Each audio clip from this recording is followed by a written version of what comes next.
All right. If I am not mistaken, I thought we were supposed to have theme music. No theme music this week. Okay. Nice to see you again. Hey, everyone. Here we are, Paul and Kevin. We're already jabbering away backstage, so we just want to say hi to everyone. Thank you so much for coming along and showing up. And Kevin, this week we're going to talk about some of the crazy. So we're just going to talk about each other then. Yeah, apart from each other. Inmates running the asylum. Right. We're going to try and talk about, we're going to talk about some of the crazy stuff that goes on behind the scenes. And we have some stories for people because there is no way that we're going to fit all of this in. This is literally selecting as many crazy stories as we could. Oh my God. Yeah. It is. It's, I think that's what's funny is, over the years, because one of the things that was interesting about starting this dialogue and starting these series of broadcasts with you was just the amount of history we have in comics. That we've been doing it so long, and how many different conventions and different events and experiences in Hollywood with publishers to, that kind of stuff that will always come out, especially if you're with a sort of an interesting or select group of other creators and people that have gone through the same things. The stories are great. They usually get better after, a few cocktails. So they become more fantastic as the years go on. But some of the ones we personally witnessed firsthand, there's some pretty outrageous stuff, which stranger than fiction, Yeah, life is very much stranger than fiction, and I have so many convention stories, so many things like that. Before we get going, tell everyone a little bit about what you have been doing this week and what's going on with you right now. I think, do you have a Kickstarter going on right now? Is it live, or was that one that you were? It's funny because we had originally planned to do a Kickstarter at this time. We sort of nudged it. We just felt like the timing for these kind of things. We love that the fans come out and they support us with so many of the different things we do, and I just felt like man, we speaking for all of us, we can't even get to the local comic book store yet. I just heard the latest and the greatest, I guess, that Diamond's going to start shipping again the end of May, and then and depending on each local government's restrictions or specifics for reopening these kinds of businesses. So we held off on for a while. We'll just sort of see how everything goes, and we talk about almost each week is these kind of questions and these kind of discussions all end with that little question mark or a big question mark rather at the end that you go, we don't know. But yeah. No, I'm sorry, go ahead. Well, I was going to say, I hope everybody's doing okay out there and everybody is safe, but it has changed our lives. I know one thing that you and I definitely miss is that we can't really go to conventions and be around fans right now. But I know that you sort of connect a lot with fans, even in COVID, you stream from time to time. And I know you've been doing some Facebook Live things, right? Yeah, that's always the fun, it's like, I always remind people, you can go to KevinEastmanStudios.com and you can see whatever we got coming up next. Like this Friday, we're going to do a fun one where, March 30th, we did, to honor the 30th anniversary of the first Turtle movie, we did watch TMNT with me. And so fans got to join us in my living room, and I gave sort of audio commentary, and we watched the movie. We're going to do that with The Secret of the Ooze this coming Friday. So it's like, if you haven't seen that in a while, it's like, I was gonna rewatch it just to see it again before I watched it. And I said, no, I just want to do the commentary on the fly and see what evolves as I'm watching it with everybody together. See if it feels the same now as it ever did, because I remember when I first watched it and went like, what happened? So we'll see if it came out okay. But. Well, look, we got Jazz Neat, and we've got Nolan around, and Shaman, and we'll see who else we got right here. We got Mahir. So thanks, everyone. Stephen King is with us, which is lovely. Thanks, Stephen King, for showing up. The infamous Stephen King. Yeah, any Stephen King is always welcome here. All right, so thanks, Stephen, for coming up. And we are going to casually BS, and that's exactly what we're going to do. So what we're going to do is we're going to start talking about some of the fun stuff that was behind the scenes with both of us, because we have I always tell people, if you ever want to have the most fun ever, talk to comic book and like film and animation people about conventions, because we have the best stories and it's not even close, right? But before we do that, the one thing that I know that you care about very much, because I have always cared about this, is that the fans are very much like the lifeblood of what we do, right? Now, Oh my goodness. for me, you know, I've always thought it was really important to be kind to fans and to just kind of hang with them and say thank you for what it is that they do, because they pay our wages, right? And so that's important. But fan, let's be clear, is short for fanatic, right? Now, I'm not much of a fan except Crystal Palace. That's my football team. You know, I'll be a fan as much as anyone. I'll be a lunatic in the stands. That's my little piece of fandom, right? Are you a fan of anything? Well, I love the fact that you mentioned Crystal Palace. I think one of the first times I went to London, I brought back an inflatable sheep and I put a Crystal Palace jersey on it and gave it to you. You hung it in your office at Thunder. I did. I had my Crystal Palace sheep forever, man. That sheep was my favorite. Oh, it's so genius. No, fan of many things, and it is you know, a lot of pop culture stuff. You know, grew up you know, with the Star Trek isms and you know, even you know, Batmanisms. Like you know, remember the you know first time seeing Adam West at a Adam West at a comic convention, and it was you know it's one of those things that you know I feel like I learned kind of early on, with a few exceptions, that it's always you just have to be careful eating your heroes, or sometimes it's better not to even do it. And you know, it was actually something when I was looking over the notes and we were passing back some notes of what to discuss, the things we wanted to discuss this week, and it was some of those. The first couple of times I like, you know, for example, introduced myself to a celebrity that I really liked, and then just was. It just didn't go well, you know. They never do. I think that you know, sort of like the person you imagine this person might be, oftentimes is the furthest point from what that is. So, and it just, you know, I mean, and you know, I've actually met people in comics industry, and literally was so disappointed. I threw every single comic I had that was written by the writer, that kind of stuff. So, but you know, just it's I guess it's just fans of all the pop culture things we love so much, the things that we give us inspirations and stuff, and yeah. Yeah, no, absolutely. And I think the thing is that, you know, both you and I have, I mean, like I said before a couple of weeks ago, I kind of learned this from being around you and Pete, you know, because you guys are pretty straightforward with fans when you were at the height of your success, when you couldn't even breathe in at Mirage Studios with the Ninja Turtles at some point, but you guys were always pretty straightforward. You'd go to shows. Actually, I can remember one of the very first shows that you and I went to together. It was just the two of us, and we went to Dragon Con in one of the very first years of Dragon Con, right? So I may as well kick it off.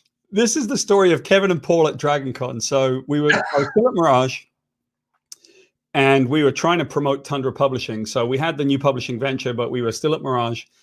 And they invited us down, and we didn't really know very much about Dragon Con. And the two things I remember were that Dragon Con was in some hotels, and they put you and I halfway up a flight of steps, right? Do you remember this? We were on a booth that was halfway up a flight of steps in a hotel. So you would go up, hit the landing, then there'd be us, and then you would just keep going, climbing up. So we had the best traffic, but it was the craziest convention that we had been to. Yeah, I was like overwhelmed by it. And then our great friend Bob Burden, the creator of the Flaming Carrot, took us around Atlanta. And let's just say we visited a number of his interesting establishments with Bob. Bob knows everybody, right? He's like, you always reminded me like a, Bob reminded me like, you know, kind of like a Hunter S. Thompson kind of guy of comic books or something, because he would have these fantastical stories, and I mean, no, but they were all true, and especially if you hung around with them long enough. But it was, you know, he's just like such an interesting character, and still is. I still occasionally get random calls from him, and it's sort of one of those ones. If you got an hour to kill, you pick up. If you don't, then. But I love Bob. And I love the carrot.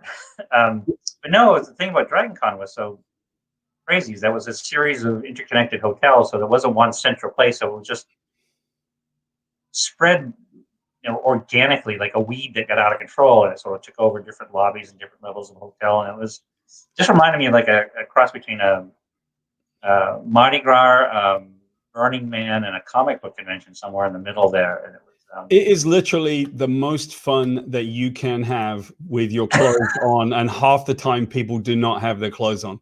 It's amazing. Yeah. I love it. It is so much fun. I got a picture that I'll bring up here. So I would always I would always bring up I would bring my kids because I live here, right? I live in Atlanta. And so one year I took my little kid when Jack was very young. I took him to Dragon Con, and I got pictures of him with every pretty girl in the place, right? And of course, my wife, who is we call her my long-suffering wife, is just like, what are you doing? And I said, listen, one of these days he's going to thank me because he's got a picture with every hot girl in Dragon Con. This is my favorite one, because this is the one where he finally found 3 girls and a gun. And look at the expression on his face. He's like Sheriff Kickass. He's like he's Mad Max. He's ready to party. He's ready to go, right? So, and then of course, like just to make up for him, the little one really out-cuted him. Look at the state of that. That's just awful, isn't it? That is a license to print money right there. So yeah, so go ahead. No, I was gonna say what's interesting is it goes back to some of the earliest conventions we did, and we can touch on that in a sec. But it was really watching the evolution of cosplay as a whole entity, which I adore. I think it's absolutely awesome, not only for the kinds of costumes that people make, original ones that they spend like a year in some cases making a costume to wear at a show. Look at this, look at that. It's just genius. No, and actually I was looking for it, and I don't have all my files digital, or I would send it and I couldn't find it. It was in 1986 at San Diego Comic-Con. We had these. Look at those people. Oh, they're awesome. That's so fantastic. They're great. They really go all out, and that's like that's awesome. But yeah, 1986 San Diego Comic-Con. These 4 guys made their own Teenage Mutant Turtle costumes, and I know it's incredibly old because they all had red bandanas. We have the photo of it. But years later, when I had my my office set up down at the IDW Comic Art Gallery, the guy actually still had one of the original styrofoam helmets that he made. I love this. I got to tell you about this one in a second. This is a great one. He brought it in, so it's on display down at my studio down there at Liberty Station. So cosplay is the bomb. Cosplay is the best, and for you, it's got to be thrilling even now when you see someone dressed up as a Ninja Turtle, right? I mean, it probably doesn't get old, does it? Right? No, it's especially these days, and we touched on it before, but it is always, I love it. What's so amazing is that you have the original people that will dress up as a turtle character, one of their favorites, but then even their kids just become generational. So sometimes you have like a whole family. Yeah. And I've seen the range of costumes from very highly professional, spend a lot of time making them, to people wearing a green T-shirt and one of those roasting pans that you cook a turkey in, painted green with yarn, sort of holding it to the back, and they have a mask on. And so hold on to that thought, because in a little while we're going to play a game. We're not playing the same game as we played the last couple of weeks, but we've got a game. Can you guess who this person is trying to cosplay? Because I found some brilliant pictures of people that you could never guess who they're cosplaying. It's amazing. I love it. And so for me, there are times actually in the middle of this one, we can probably see my cousin over here is the Sentry, who is a character I created for Marvel. From time to time, I will find a character that I've created. Someone will just walk up and they're dressed in, and it is always for me like a huge thrill. I love it. I can't believe that you're wearing a costume of a character that I created. It feels so cool. So for you, it must be like, every day, right? Yeah. And so let me show you this picture that we got here, right? So the next one. So when my oldest Jack was a little guy, we took him to Dragon Con, and he's the little guy in the middle, right? So he's playing a pea shooter from Plants vs. Zombies, and he looks perfect. He looks just like one of the characters. Yeah. And so my kid went through the 3 stages of fame, which was great. Like at first, people would come up and they would say, "Hey, little dude, can I take a picture with you?" And there's the little one with him. He's playing Mario, right? But he's wearing his thing, and grown-ups would come up and they would say, "Hey, can I take a picture with you?" And my kid was like, "Dad, I don't get it. What are they doing?" And I'm like, "It's okay, buddy. You just go ahead and and do the picture, right?" And then about half an hour into it, he was like, "Dad, I got it. Don't worry about it. I know what they want." And he would take his photo. And then here's my stupid cat parading all over the place. And then about another 20 minutes into it, he's like, "Dad, I don't want to do this anymore." He was so sick of it, So I think it's really cool. I love the cosplayers and what that speaks to. Really, I mean, look at these cosplayers, man. Some of these people, our guy Stogie found these cosplayers, and some of these people look incredible, and the amount of effort and time that they go through. I like the whole. Isn't that great? That's amazing. That's fantastic. They're having the best time. That's an amazing costume, I think. That's Holy smokes. Incredible. Yeah. Beautiful. Let me ask you this. Can you think of it, because we didn't plan on this, as we never do. Can you think on the best costume you've ever seen? Is there one that strikes you? Because I actually can, and I'll lead you off, right? I was at Dragon Con one year, and there was a woman. She was a ballerina from the Atlanta Ballet, and she came in her tutu and her slippers and everything, and then she put a clockwork device on her back. So she would pirouette with the clockwork device, and then she would wind down and just stop. And it was the most beautiful thing. It actually came close to making me like really emotional. I was like, man, that is so beautiful, right? That's awesome. So I think of all the ones I've seen, and I've seen plenty at Dragon Con, that one stood out to me. Is there one that you can think of, even if it's bad? One I was doing these series of gallery shows at I know, look at that. That's so cool. I was doing a series of gallery shows when I was moving out of LA a bunch of years back, and it was at Meltdown Comics when it used to be on Sunset Boulevard. And these 2 guys showed up in cosplay, and they were Transformers, but it's like they were they had built these costumes like they looked like motorcycles, like the racing bikes, the fairing and the front wheel and then the back wheel, and it was actually motorized. But they would get down and they would scrunch up and they would ride up, and then it was motorized, so they were controlling it. Then they'd stop and they'd get up, and then it's like, what the that's ingenious to figure out the mechanics of that. That was probably one of the things that was the most fantastic. And for me personally, I feel like glad that they've done that.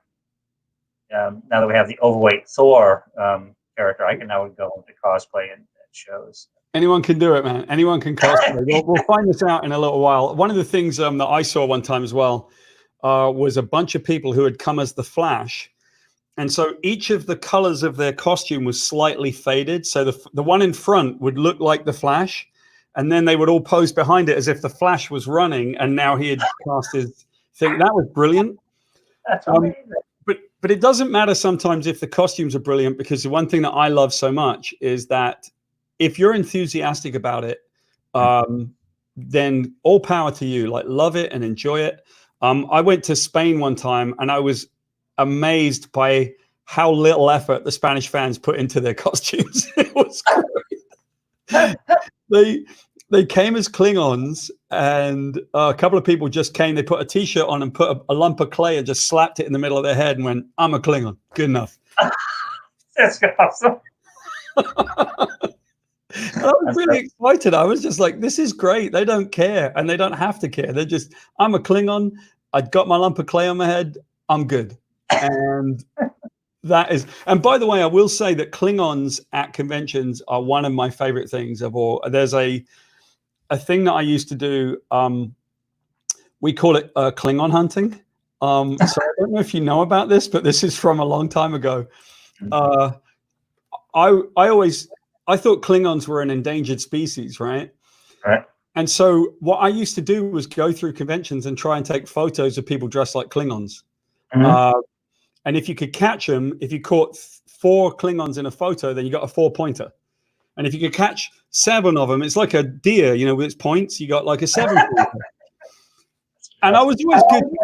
I would always release them back into the wild. So I Yeah. would, go back to their natural habitat of the comic book convention. But for a while, I mean, it was great. I love that. There's a great one of Bridget Silvestri, who is Mark Silvestri's wife. I've met, she's lovely. Yeah. She's a sweetheart. And so Bridget, she used to help me trap Klingons. This is her trapping a Klingon for me. That's So awesome. we would be behind the booth of the Top Cow booth, and Bridget would see a Klingon and suddenly go, "Oh my God, there's a Klingon." She'd jump over the booth, go grab the guy. And of course, this poor guy, look at his face. He's not been near a girl in like his life, right? And now beautiful Bridget draped all over him. And that used to be my favorite photo of all, was just like getting Bridget to kind of hang out and drape herself off of some of these fans. But I love the fans, and I love the Klingons. The Star Trek guys are super excited. And I'm going to start, right? Let me tell you one of the craziest things that ever happened to me at a convention. It was Dragon Con, like it normally is. And this guy came up to me, and he was all into it. And he said, "Mr. Jenkins, I am a big fan of yours." But he was trying to stay in character as a Klingon. And, Klingons are supposed to be grumpy, but he was really excited to meet me, right? So I said, okay, right. And he's trying, but he's beaming with delight. And he said, "We, the Klingon Empire, would be honored if you would join us tonight." And I don't know what came over me. I said, "Yeah, don't tell anyone, but I'm in disguise. I'm one of us." And he said, "Then you shall dine tonight with us," right? So I go and catch up with him, and they have made a thing from the Klingon stuff called blood wine, and it's literally supposed to be a Klingon drink. Who knows what it's supposed to be? But he made it out of meat and vodka. Meat. Like, he cooked up meat and he put vodka on it, and we were trying to drink this stuff, and it was the most repulsive thing. I got plowed with a bunch of Klingons, and at 2:00 in the morning, we were doing Klingon karaoke where they will not sing in English. They will only sing in Klingon. And the guy is drunk off his face, and he's singing, "I touch myself, I want you to touch me," in Klingon. And it was the most surreal moment of my entire life. It was brilliant. So I have a soft spot for Klingons. There you go. Yeah, I think I'll tell you, it's kind of a related one. It was one of the ones I was going to mention earlier, but this is so perfect. But I'd say, what was the, you told me about it one time. It's, I don't know the terminology for it's a form of singing where they'll sing. Oh, filking. Filking. But it's just made up. It's like just made up songs of people they're fans of, right? Or go ahead, explain it. No, well, the idea behind filking is that you sing like kind of science fiction folk songs, right? So you get a guitar and you sit in the middle and you sing a song about like The Hobbit or Star Trek or something. And people love it, man. They just sing. Some of them are popular in that, but to me, it was like, what is going on? That's awesome. No, I love that kind of stuff. No, it was one of my favorite stories, and it's, you couldn't have three more, and at least two more unlikely characters, and I was the third. Is we went to this convention. It was in July.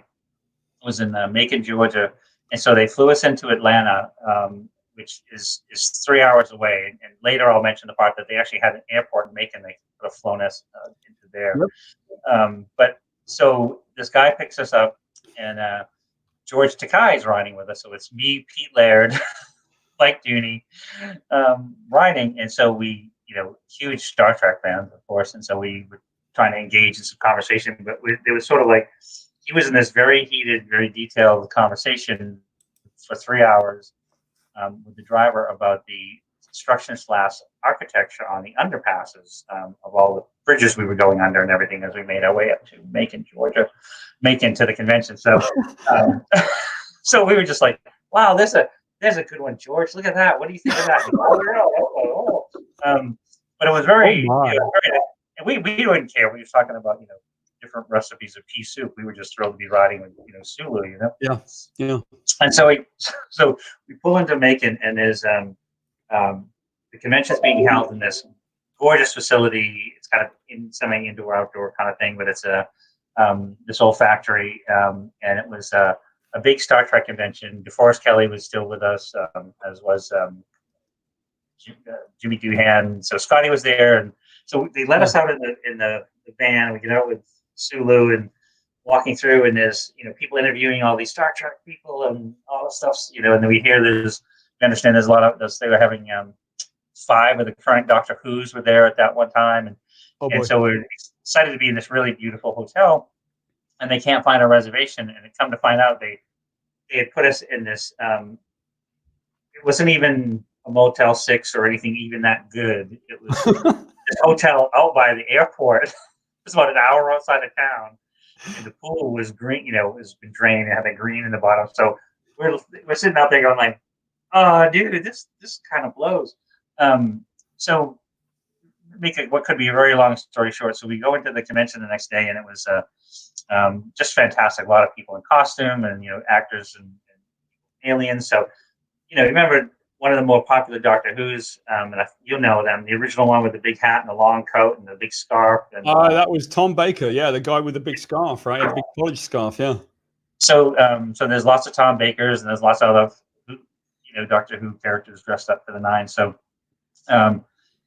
so by the second day in Macon, Georgia heat, again it was in July, there was this odor that began drifting through the convention center, which was like 40,000 fans sweating profusely, dressed as Klingons, Doctor Who's cosplay, with very little air conditioning, and what little they had just wasn't holding up.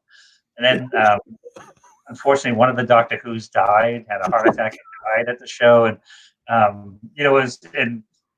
Pete and I, it was just one of those suffering shows that Pete and I and we were, because it was, we were at the point when it was pre Turtles cartoons and all that stuff. So they put the and Dave Dorman, we all love Dave Dorman, can verify, because that's where we first met Dave.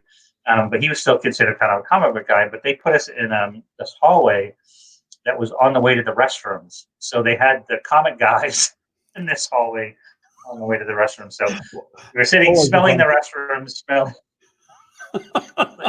and Pete was like, I think that was one of those. I think Pete was like, I'm never doing another one of these shows.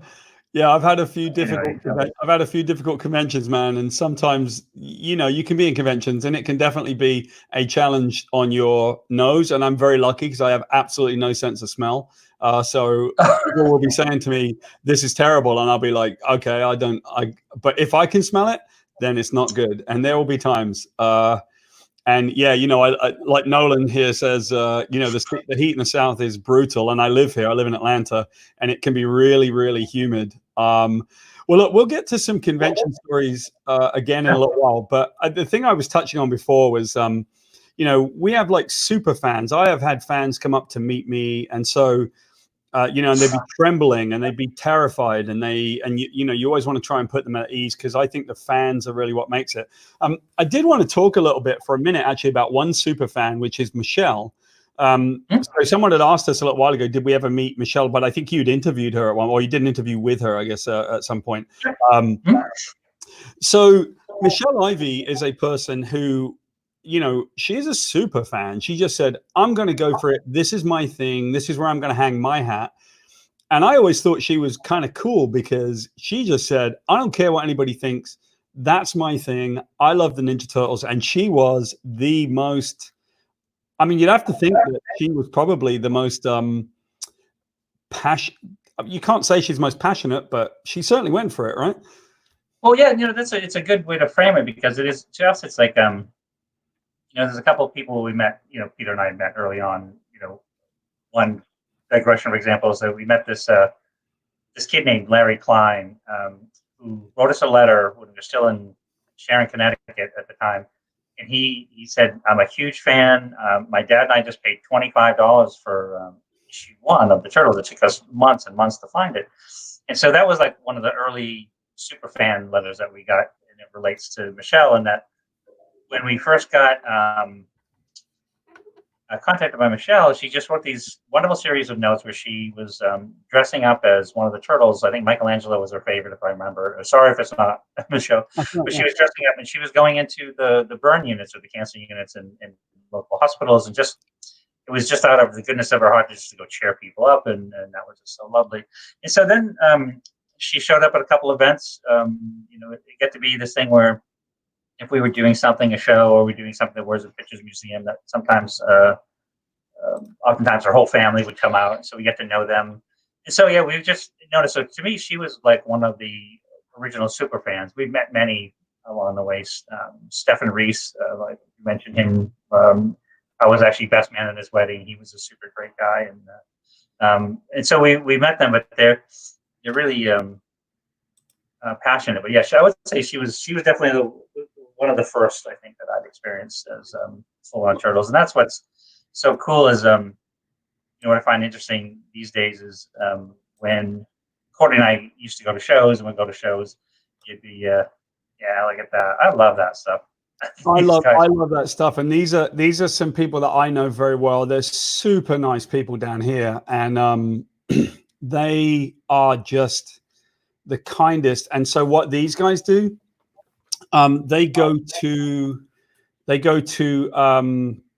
the wards of like terminally ill children and children that have got really bad health issues and stuff, and they visit them as these characters, and they put a smile on their face.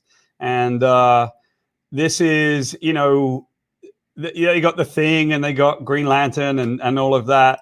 Here's Wolverine meeting a fan, and there's Wolverine under the costume. That was me. They brought me with them, and I had the best time, man. I had just the greatest time. I had a smile on my face forever because we had a chance to you know, give back to fans, and these kids were so thrilled that we were there, and we were just people dressed in costumes, but for the kids it brought a lot of life into them. So that was really cool. I love that experience. Yeah, no, that's it. You're right. You know, it's because back in the day, you know, early in the day, there was when the Turtles cartoon show it started, and the toys, and it was a couple years down that we had a couple costumes that we used to hire an actor that would go to Make-A-Wish, you know, events, local events, and then there was the Great Race in Northampton at the time, where there was a fundraiser for March of Dimes and things like that. And I remember one year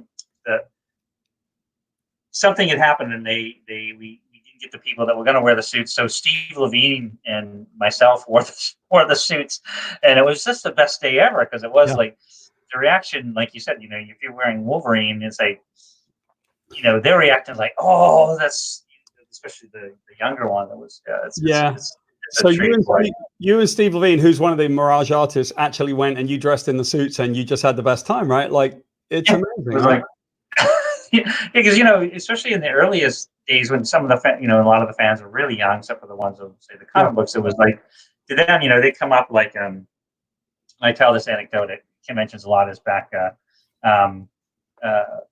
know, in some of the earlier days, you'd have this young fan, and the mom and dad would bring them and say, these are the guys that created the Turtles, and the kid would be sort of looking to see if there's a shell on your back, and it's like, they don't want to see some goofball, you know.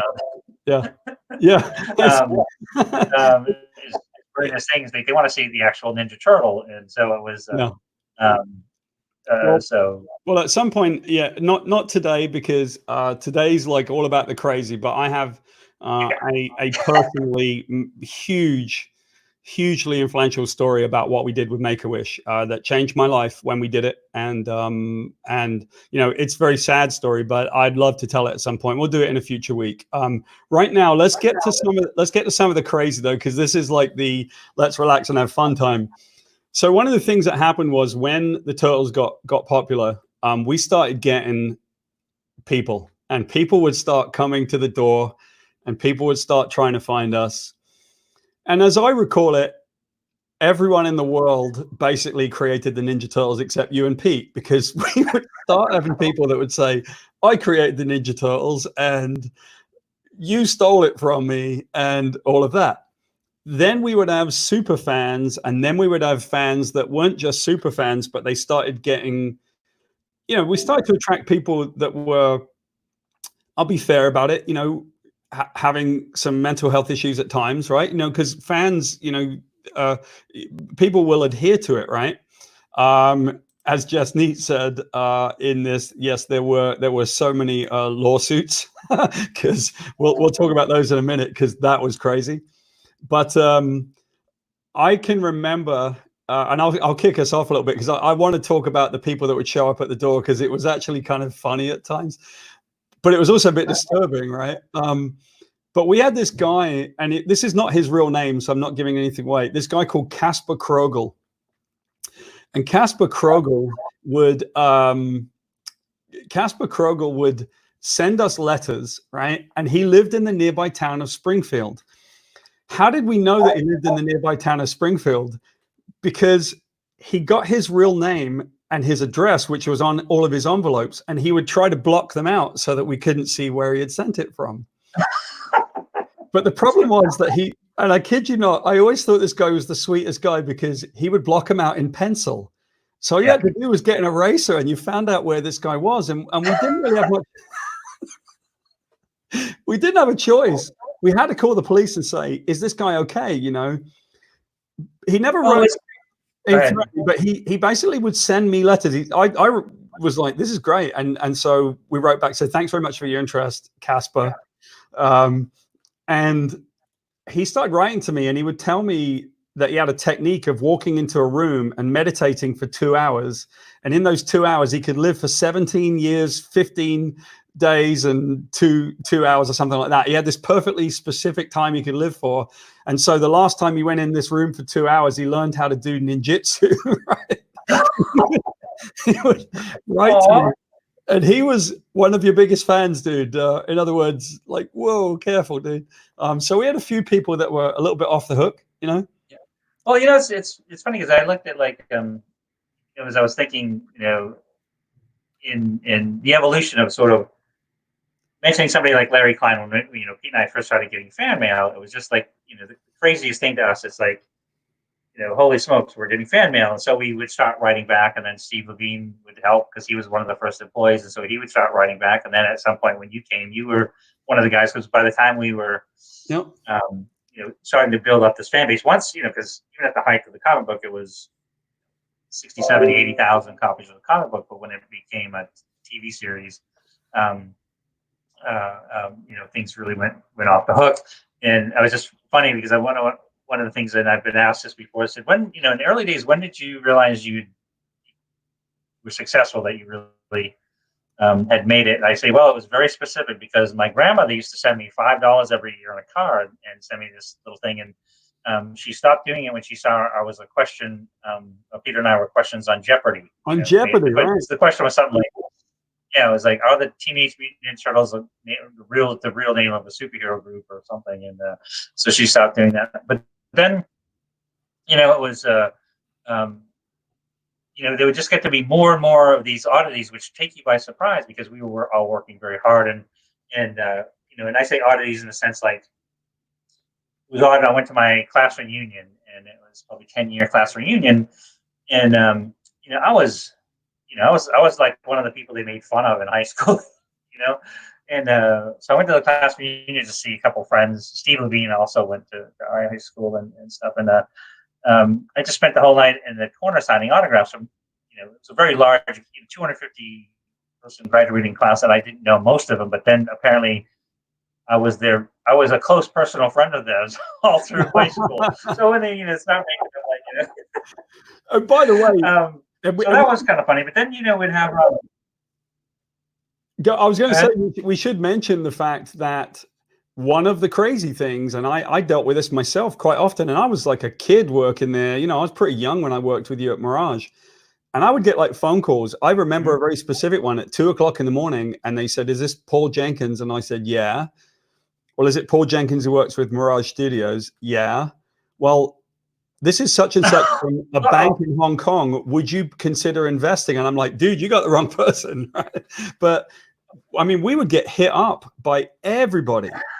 You were everybody's best friend, Kevin. Everybody had known you their entire life when you know, when the Ninja Turtles were going. Well, it was always, you know, and it is one of those things that, you know, years later when they, you know, because it's so easy to throw out a number like, you know, they'll put it in the newspaper and they'll go, say in actuality, say if the height of the Turtles' success, maybe they sold $400 million worth of toys, and they would had the success with did many different parts of the licensing and the movies, and so they would come up with this number. Then they would sort of double it and sometimes triple it, and they go, the guy that the two guys that are running a multi-billion-dollar franchise, or even in the early days, multi-million-dollar franchise, and Pete and I would sort of cut things and go, we would get the tiniest of tiniest percent, but people automatically did think that when they would read a headline like that we were actually making that money. And so our line early on was, again, we were bestowed blessing upon blessing upon blessing, and it was just such a wonderful thing. But it's like we always joke that we wish we made the money that people thought we made. They thought you made, yeah. But that happens. But I've had some pretty interesting. Yeah. At one point, the mayor of Northampton had asked if I don't think he's around. He's not been around for many years. Asked that, that Kevin Eastman and Peter Laird should pay to repave the streets downtown or something else. That was just great. Yeah, it was some. Well, I remember that guy because I played soccer with his two sons, and they were all politicians. Oh. That's all they did. The mayor of Northampton and his two sons. Yeah. Hey, I figured we'll take an interlude for a second because I know a couple of people. We said we're happy to answer questions from anybody. So everyone here, I'm curious as to what Kevin's relationship was with David Wise. How much did you interact with David Wise, Kev? Well, basically, what was great about David Wise, and much like our first encounter with the world of Hollywood and relationships with at that point in time, Laura Comic Wolf Swenson was. We were able to give a prospective writer like David Wise, who's incredibly smart, incredibly clever, worked with a wonderful young lady named Patty Howarth who co-wrote and worked with him on a lot of his scripts. But we were able to give him like 20 issues, which is ultimately the entire foundation of all things Turtles. And I always love that, it's like if you have 4 turtles that are martial artists, raised and trained by a rat, living in a sewer. They have a friend named April and Casey Jones. It's in the streets of New York. They're fighting the Foot Clan, the Shredder, and you have all of these key elements. And then they'll bring in a writer, and this is no way discrediting David Wise, but then they'll go, created by or written by David Wise based on Eastman and Laird's stories. And you go, well, no, that wasn't on. That was your story, wasn't it? It's like it kind of was the whole story. It'd be like, is the Harry Potter based on an idea by J.K. Rowling, or The Stand based on an idea by Stephen King? So it just sort of was one of those, and we'll get it when we talk about Hollywood. So they'd have these terminologies where Peter and I had full approval of the treatment, full approval of the scripts. We had complete say because we were so adamant that we wanted to do Turtles in these other entertainment venues, movies and toys and other things, the way we wanted to see them done. And so we would only do deals in the early days. We told Mark Friedman that we would only do deals that we had full control of. And so, dude, 100% yet, I would not take one single thing away from what David did with those scripts and ongoing scripts. He worked on the franchise with a number of other really talented writers from early on. And he should be credited with helping shaping it into more of a kid-friendly thing. But Peter and I worked with him. Yeah, it already existed. Yeah, and it was, yeah. So and it was very sad to hear of his passing. Of course, anybody of any talent, anybody that's had anything to do with Turtles history, it's I love them, and they were part of the family, adoptive or not. Yeah. So that's well, we'll say hi. Very sad to have David. We'll say hi to Anthony and Jeff at Reach Films and Juan. Fatal J's with us, which is cool, and Brett and everybody that's out there. We will get to some of your questions again in a little while, but we're going to get back to the crazy because there's some really good crazy to come. So one of the things that would happen, I recall this, but you know this better than I do because I just kind of remember it happening around us. A few people would come to the office, remember, and we had a very small office in Northampton, Massachusetts. And I want to say that one Yeah. person came and they were very sort of, I suppose, infatuated or really, really interested in Pete. And they would come and they kept coming to the door. And I know that when that person would show up, we would have to go, okay, they're outside the front door again. We may need to call the police, because that was a bit nerve-wracking, right? Who was that? What do you remember Yeah, about that? there was a couple, because we used to. Well, there was, it's funny because we didn't really understand that kind of stuff, only in that we weren't aware of having fame of any kind, or being recognized in any capacity, or acknowledged for this, and so I think it was there were people that were infatuated with the turtles, and from some local interviews, or some that went out in the AP, so people getting to learn more about the the guys behind the turtles, that it sort of spread a wider net. And so, and I think people would sort of, oh God, I just had this really funny idea. I have to tell you now, because I told you when we were trading notes earlier. I'll get to them. But so, I could remember some other. This person just became, I think, infatuated with the turtles and the guys behind the turtles. But I do think he personally was very fond of Pete. But that was very scary, because Pete is he's just so very sweet, and he's very sensitive, and I think he worries that I think even some of the shows that we did early on, it was hard for him, because it's sort of handling that kind of appreciation, or being showered with affection, or things from somebody you've never met before, is just sort of, he's like, whoa, it takes a long time for him to warm up to you, and something. So I think that really concerned him a lot. But it was also one of the first times that when this particular person just showed up a few times and knocked on the door, came in the office, we were kind of like, well, I think we need to take a few more precautions, and have like a buzzer to let people in, only by appointment, because you really don't know. The world can be a kind of a scary place. And actually, it reminds me of one other one that was, and it was even scarier, but it was one of those that we sort of started getting into this frame of mind of being concerned about this type of person, whether you put into a stalker, or somebody with a more fragile personality. But there was a guy that used to write pretty regularly, and letters were kind of, I created the turtles. He had some story that he and Mark Friedman's wife and Peter were on a bus in New York, and he gave him the idea for the turtles, and they paid him with a suitcase of money, and he wanted his money. And so then we would have to hire like a private detective to take a photo of the person, so then we'd have them pasted on the on the office wall, so if this person showed up, would be aware. And so he said he was, he didn't know the turtles was going to be that successful, so he was coming up to get his check. And told us the day that he was coming up, and he actually made it into Northampton, and made it before he bumped into an undercover police officer at a place down the street, made some threats, and they arrested him just for safety, because they could tell something wasn't quite completely right. So he went to. I think it was about 1989. I think that was. It was 1989 that happened. I remember it. It was a bit nerve-wracking, because that was the first time that we faced the hey, this time is real, right? There might be a problem here, and that's a bit nerve-wracking.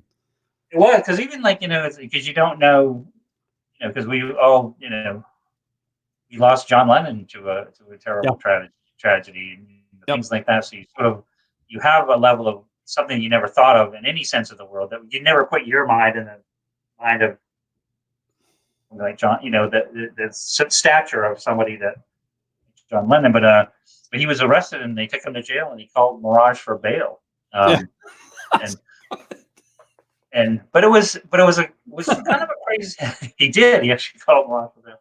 And so he got arrested for harassing Mirage, basically. And when he tried to post bail, he tried to call Mirage to pay his bail money.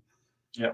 yeah. But it was, it was very disconcerting in that, it was back in the day, it was like $180 to file a lawsuit, and yeah, anybody that said I created the turtles and they stole my idea, and you've got even the slightest basis.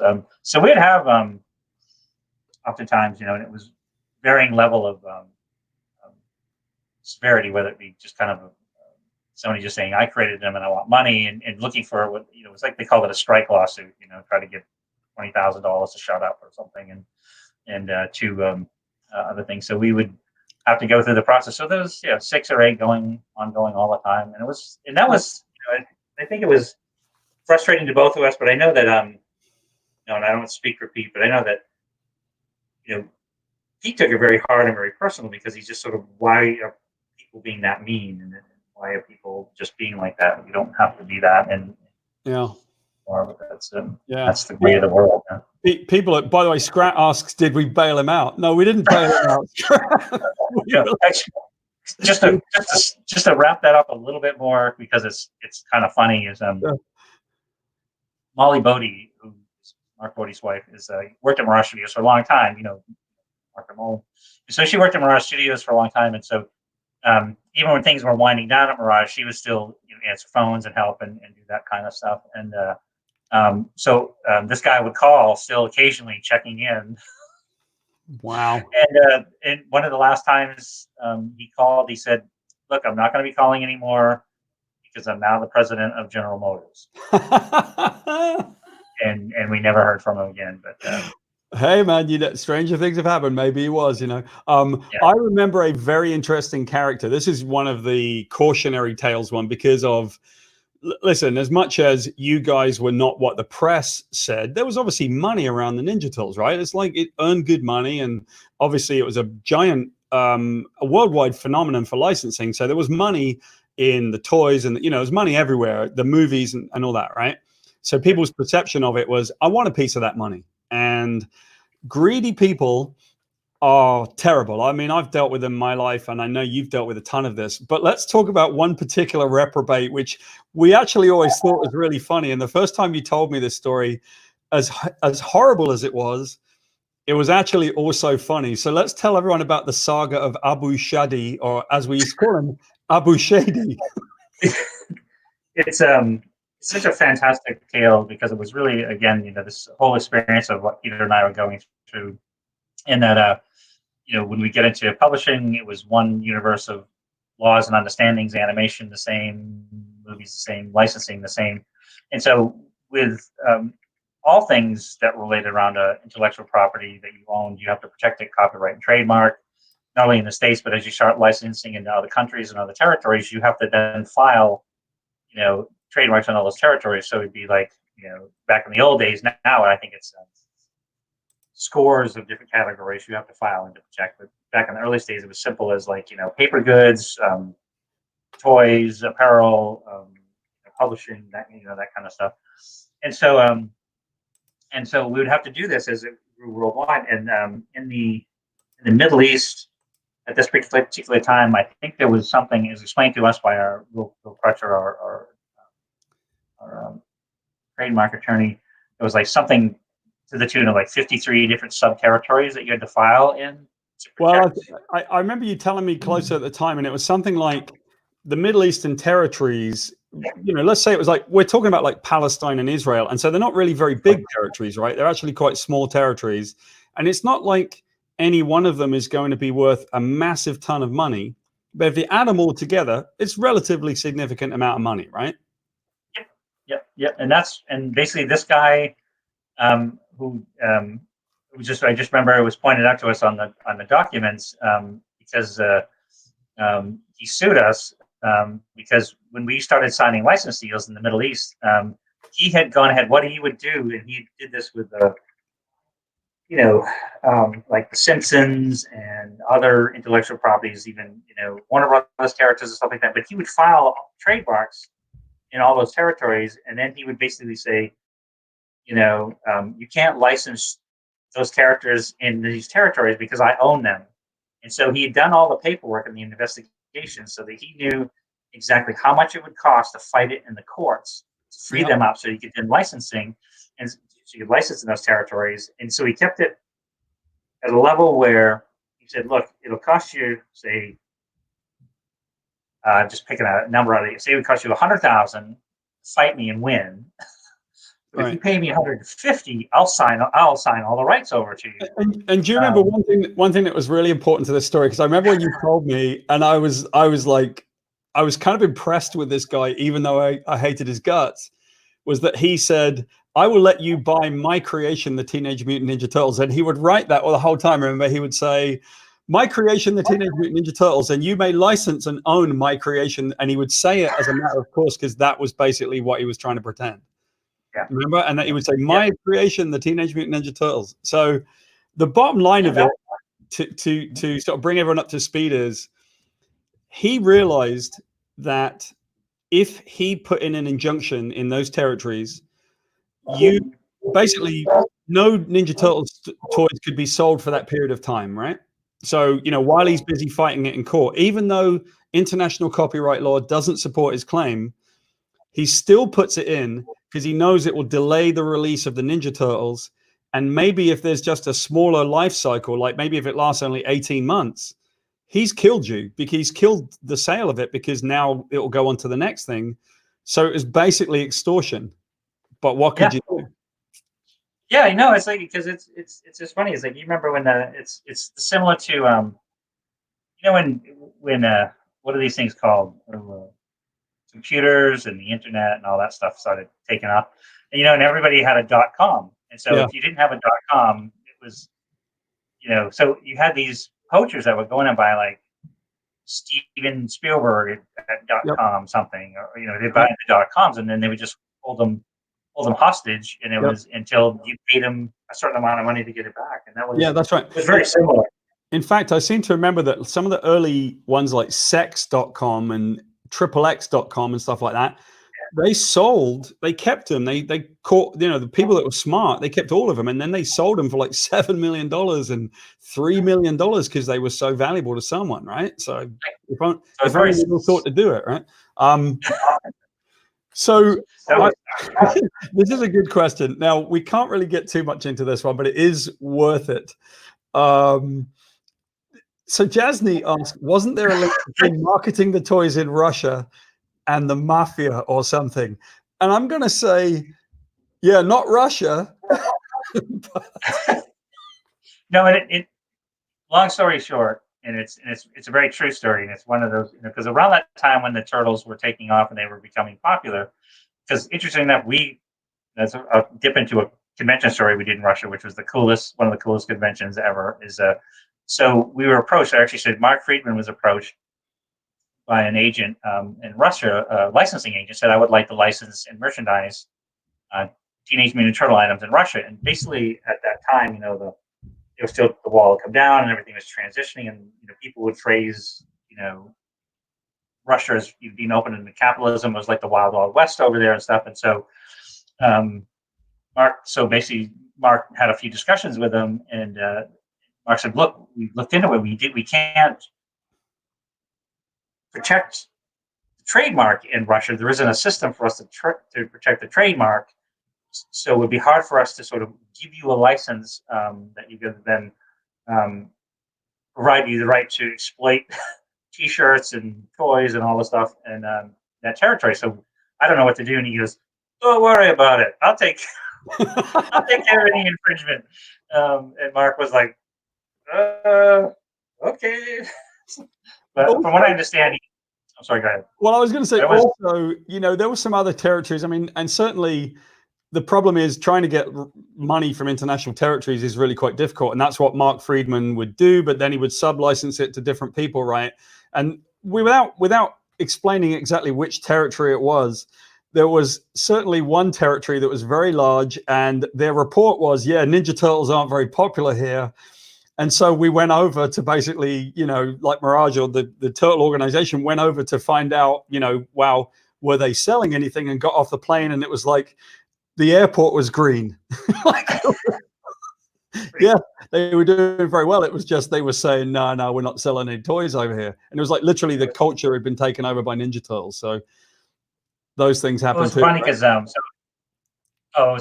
it was pretty crazy. That's it's crazy that it caught on because one of the things that fascinated me, Courtney and I did a convention in St. Petersburg 2 years ago, and it was just fantastic. I never thought I'd get a chance to see Russia, and so these guys ran a festival over there, just nicest bunch of guys, and it was more like a pop culture artist festival. It was funny though too. Jim Lawson went as one of the guests of the Mirage Studios. And two of the most popular areas of the show, and it was a very busy show, was the Turtles booth, and then the Russian guy that did the voice of both Rick and Morty for the Russian version of Rick and Morty. Right. And so we're signing the first day, and this guy brings up this hardcover novel with illustrations in it. And so I look at the cover, and it's got turtles fighting Batman, and I'm like, "Where? Holy! I've never seen this. This is amazing. When's this from?" And he goes, and so he kind of looked kind of sheepish, and he goes, "Well, it's from the early '90s. We couldn't find he goes, and he said, I found this out later, but we couldn't find turtles here that were the real turtles from the United States. So publishers here just made up their own. And so there was like turtles fighting Batman and turtles fighting Predator and all these things. But they would, publish these little mini novels, hardcover, with illustrations, and it was, you take the leap. For me, it was just amazing that even from not an authorized turtle thing, that there was still something that they loved about these books, and so and then they couldn't speak English very well, and so it was just one of those, these guys were the original fans when they were little kids, and now they're young adults, and they were just sort of practically weeping, and the big hugs and all that stuff. So, I mean, huge fans of turtles from unauthorized product. Like I promised everybody, one thing that's great about our job is that we get to interact with fans and we go to conventions, right? And so one thing I would tell anyone listening, if you ever want to have the most fun in your life, hang out with people, professionals that go to comic book conventions, because our convention stories are amazing. You and I have a similar one. So I'm going to start us off and we'll just trade convention stories, right? So I know there's one about you and a crazy fan sketch, but I've actually got one of my own because I'm a writer, man. I don't draw. So what am I going to sketch? Right. And by the way, the answer quickly, Jazz Neat. Yes, Tundra will get its own show. We will do its own show about Tundra. We've got so much to talk about. So Tundra is, for anyone listening, is a big publishing endeavor that we did. After Mirage, that will have its own show because there is a ton of stuff there, right?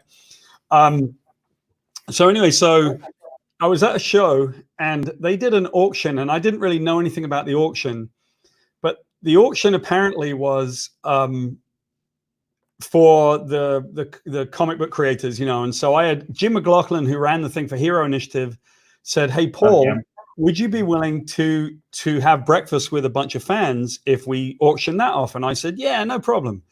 I didn't remember it because I was drinking at the time. I was in the pub. And so he asked me in the pub and he remembered and I didn't remember. And, one thing led to another that particular night, and I just got plowed. It was one of those nights where it was sort of like, I'm with my friends and I never see them. And I got really drunk and wasn't thinking anything of it. And that night, Jim went off to the auction, and they did the auction while I was busy getting drunk. And then at 7 o'clock in the morning, my phone rings, and he said, "Well, you're supposed to be having breakfast with this lovely family who bought you last night." What? I had no memory of it. So my eyes were like this, and I showed up, and I was so hungover, I couldn't even think, and I was really nauseated. And apparently this lovely family were under the impression that I drew Sonic the Hedgehog. They were convinced that I was the artist of Sonic the Hedgehog. Oh my God. And I kind of pulled it together where I have a little boy sitting on my knee and a little girl. She's only 5 and she's sitting there, and I'm reading them a Sonic the Hedgehog book that I found. They're waiting for me to draw Sonic the Hedgehog, and I'm in too deep, Kevin. I don't know how to get out of this, right? Like, what do I tell these beautiful people? Because I am so drunk and I smell like vomit. It was so bad. Oh, that's genius. So yeah, I probably was in a little over my head. I know you have a story about a crazy fan sketch request because they can get a bit crazy. Tell us that one.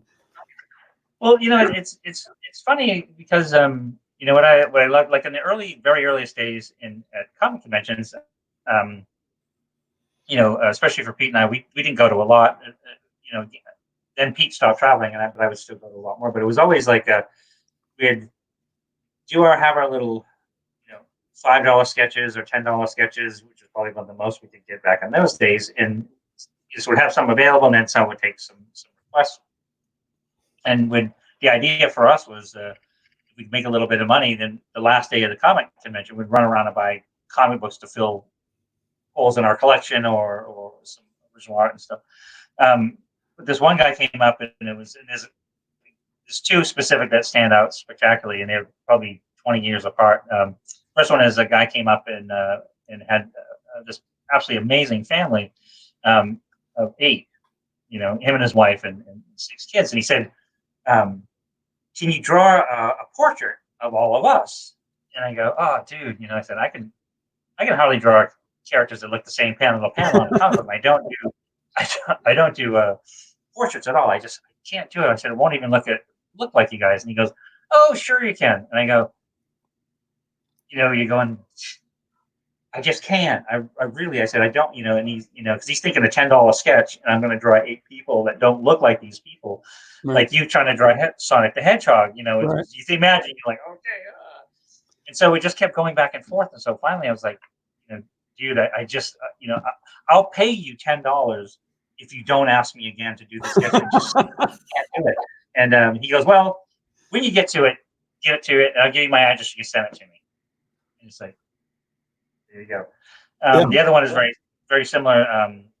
Courtney and I were a show in Texas, and this guy had come with some of his buddies, and they drove, I think, a couple states away as part of his bachelor party. They wanted to come down to the convention to meet me, which was, a huge honor.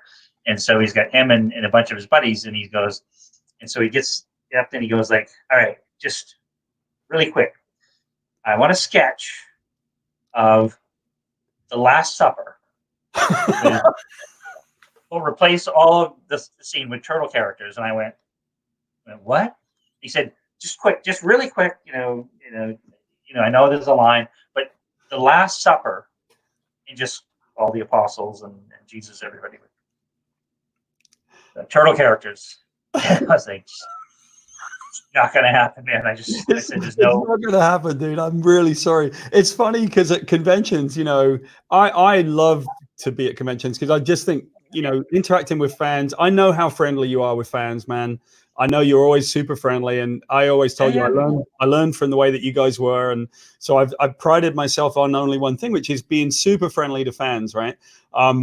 But there are times, and maybe this is one. I know it's not in some of the stuff we discussed, but I ran into a couple of really angry fans when I did the Origin of Wolverine.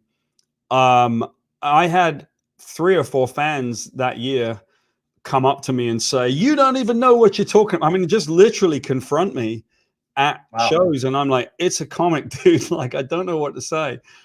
When I worked on Hellblazer, I got a death threat, which was really funny because it was emailed to me. So you're sort of like, dude, I think you're missing the point. If you email me a death threat, I kind of know who you are at that point. But the guy was really mad. And, people would get, I remember when we did Civil War for Marvel, I did the Civil War Frontlines book, and fans saw it as being Republican versus Democrat. And, once it gets into that kind of conversation, here we go, right? And most of us creators would say, it's got nothing to do with Republicans in that. It's just a comic book, right? But once it became part of the conversation, so fans can be at times, it can be a little bit difficult at shows because they get a bit annoyed. But my favorite one of these actually was when I did the Origin of Wolverine. I had to do 2 conventions in Canada, but I couldn't tell anyone the end result. So when I wrote the first 2 issues of the book, I had to go to Canada and do a convention, and it looked as though I'd written him in Nebraska. And so the Canadians hated me. They were so angry because they wanted Wolverine to be Canadian. Yeah. And I couldn't tell them he's not Canadian. He's not from Nebraska. He's living in Alberta, and you'll find out in the next issue. So I would say, and I mean, I just faced the gauntlet. Like, yeah, it's okay. You'll keep reading. And then when issue 6 came out, I went up to Canada, and I was like literally Canadian. I was their favorite son. They bought me food. They would hug me. They had drinks in my honor. They bought me big, full bottles of alcohol and stuff like that. They bought me muffins. They bought me everything because I had written them in Canada. But for just a brief moment, I was the most hated man in Canada. It was great. No, it's funny because I remember that there's a seriousness on fandom in some cases. I remember when Frank Miller killed the Electro, that was a big hoo-ha and understandable and stuff. But personally, or on a much similar level to what you did on the Wolverine thing, is when Tom Waltz, as we were working through the 100 issues we finished last year of Turtles, the IDW universe, we had this idea, which was we loved. Fugitoid was a human consciousness sort of put in a robot's body, blah blah blah, and so we would sort of come up with this kind of a real dramatic thing we'd put into one of the bigger arcs. In this particular story, we wanted to do something that one of the turtles gets really hurt, which was Donatello, because he's sort of left behind, sort of as the turtles are forced to do this big fight with some alliance to the Shredder, and so and if that didn't work out the way it's supposed to, then Bebop and Rocksteady was supposed to basically take out Donatello. And our idea was we never were going to kill him. It was never going to be that kind of thing. I got one of those over there, sleeping all while.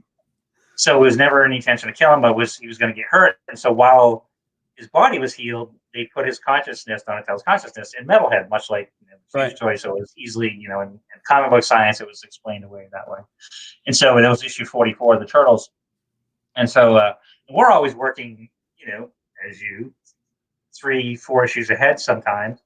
And so we had to go to a show, and these guys coming up, and they're like, some of them are really upset, and they've got the issue 44 to come out, and we were already finished 47, where he's 45, he was cured, and 46, he was back, and then heading into 47, the whole team's back together, and then this other fight, and he's like, they'd be like, why did you have to kill Donnie? And we were like, what? No, we didn't.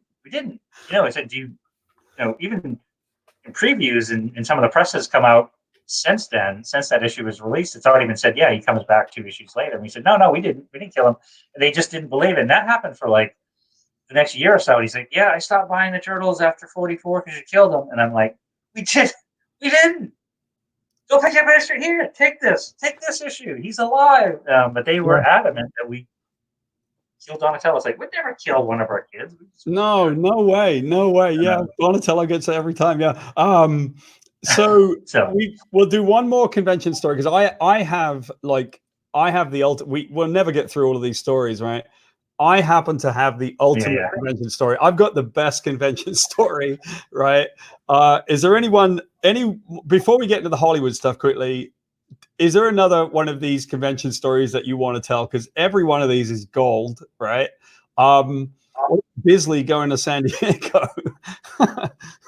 It was, well, the Bisley one was kind of funny just because it's really, of course, the one with Rolf and Eddie and everybody. Oh, Kevin, you know what we should tell everybody about? How about the Tundra UK? Because that one is interesting.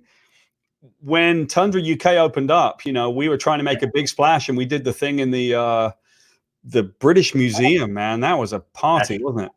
Yeah, Natural History Museum, and invited everybody, because we had done. By that time, we'd already either had signed or had agreed to projects from so many fantastic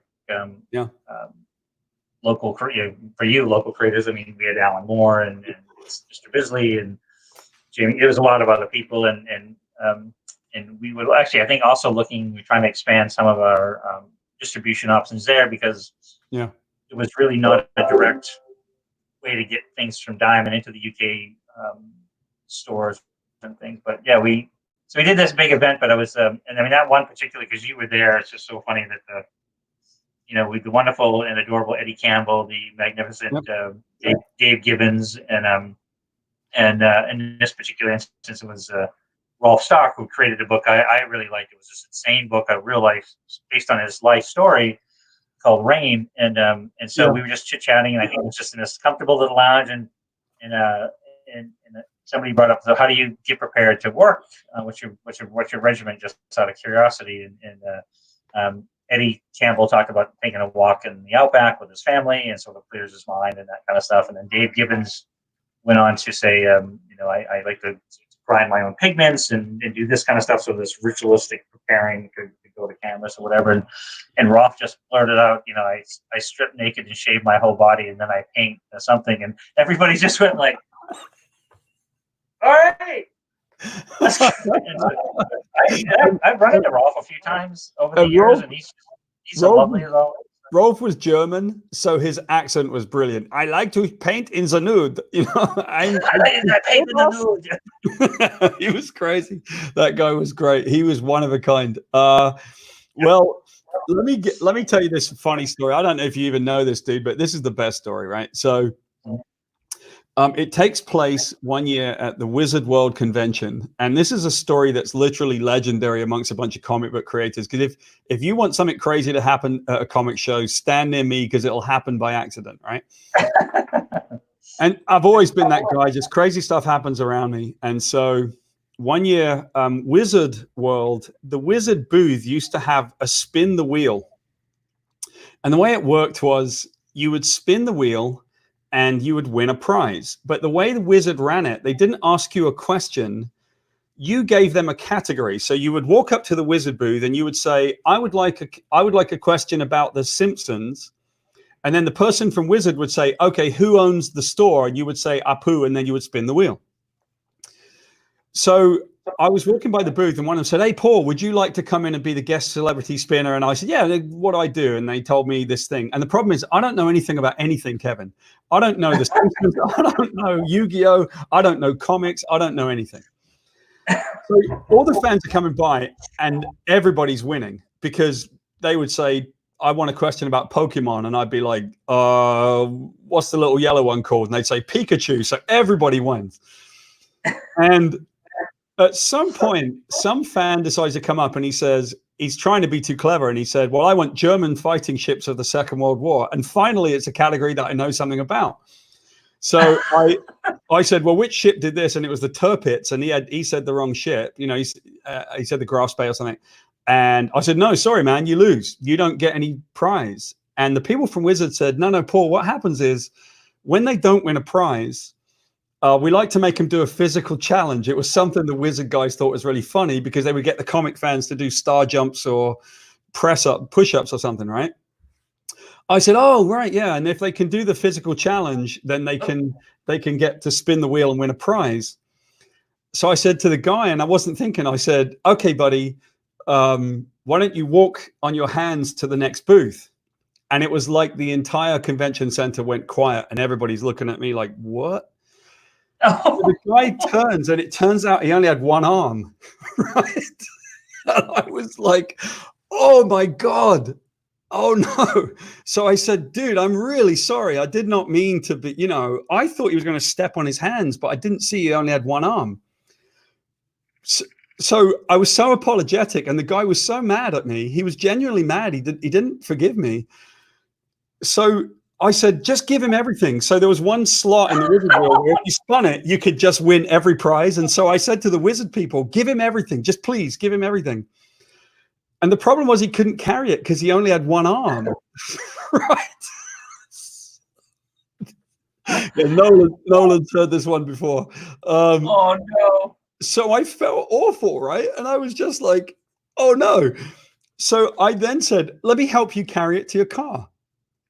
So I carry all of this guy's stuff to the car, and the whole way I'm apologizing because I'm British, right? So I feel terrible, and he's genuinely mad, and he actually left the convention because he was so mad that I'd made fun of him. And so I help him load in the truck, and for the 100th time I say, well, I'm really sorry, sir, please forgive me. And he drives away. It got worse, dude. It got worse. So that year, maybe a month later, I'm at Dragon Con and I'm telling this story to Bill Sienkiewicz, who I will never forgive, because Sienkiewicz says to me, well, that was just bad karma. He said, you need to get your karma back. So I've got a good idea. Why don't you go find a random fan who you think is a Wolverine Origin fan and just go introduce yourself and make their day. That will like really make them happy. And I said, that sounds like a great idea. Kevin, it was a shitty idea because I go over and I start walking around in the comic section and there's all these booths and there's one booth where you can do like the fake eyeballs and the kind of the scars and stuff, all the prosthetic makeups, and you can like goofy teeth and vampire teeth and stuff. And I see this woman and she's wearing a Wolverine Origin shirt. And I'm like, I got it. This is great. So I walk right up to her and she's wearing a pair of Austin Powers goofy teeth. And I said, nice teeth. And they were her teeth. I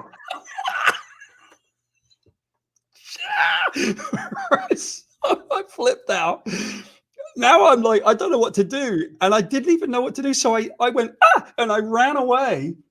You said that's I didn't know what to do. And you would figure that would be the end of the story. And I kid you not, that's not the end of the story.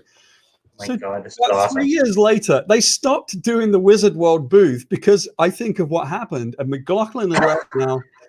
And my friend Mel Kalo started running it. And maybe 3 years went by and they finally brought back the Wizard World Spin the Wheel. And it was on preview night at Chicago and Mel Kalo was working there. And I see the wheel and I'm like, oh my God, they brought the wheel back. So, and this is, I kid you not, this is dead true. So I went over to Mel Kalo and I said, Mel, I can't believe that you brought the wheel back. And he said, I don't think that's a good idea. And I said, come on, man. Like, let me do the wheel, please. I got to get my karma back. It couldn't get any worse. Like, everyone's got two arms this year, right? I kid you not, the guy spinning the wheel had one arm. Oh, no. That's like, it is go home. Crazy stories. And I just thought to myself, that's something that should never happen to a British person because I can never forgive myself. I will never forgive myself because I'm British. So there you go. There's my crazy convention story. So that's brilliant. As you know, and you know very well, crazy things do happen around me. Because we're going to tell a little bit of our Hollywood stories as well, because our Hollywood stories are particularly awesome. Why don't you tell everybody about your meeting with a very famous and very big character, Richard Branson? Tell everybody about your Richard Branson love, which I think is awesome. Well, what's funny is it's almost one of the. It's interesting, but maybe more fascinating to me because I was such an idiot. It's almost in the sense that a long time ago, I invested in Limelight, which is Steve Barron, who directed the first Turtle movie, on Limelight Pictures, and Richard Branson was one of the owners. And Steve and Richard were really close, and Steve had been to his private island and stuff. So I didn't know any of this. I'm very naive, and so we. Sitting as in the office with Steve, and this guy comes in, and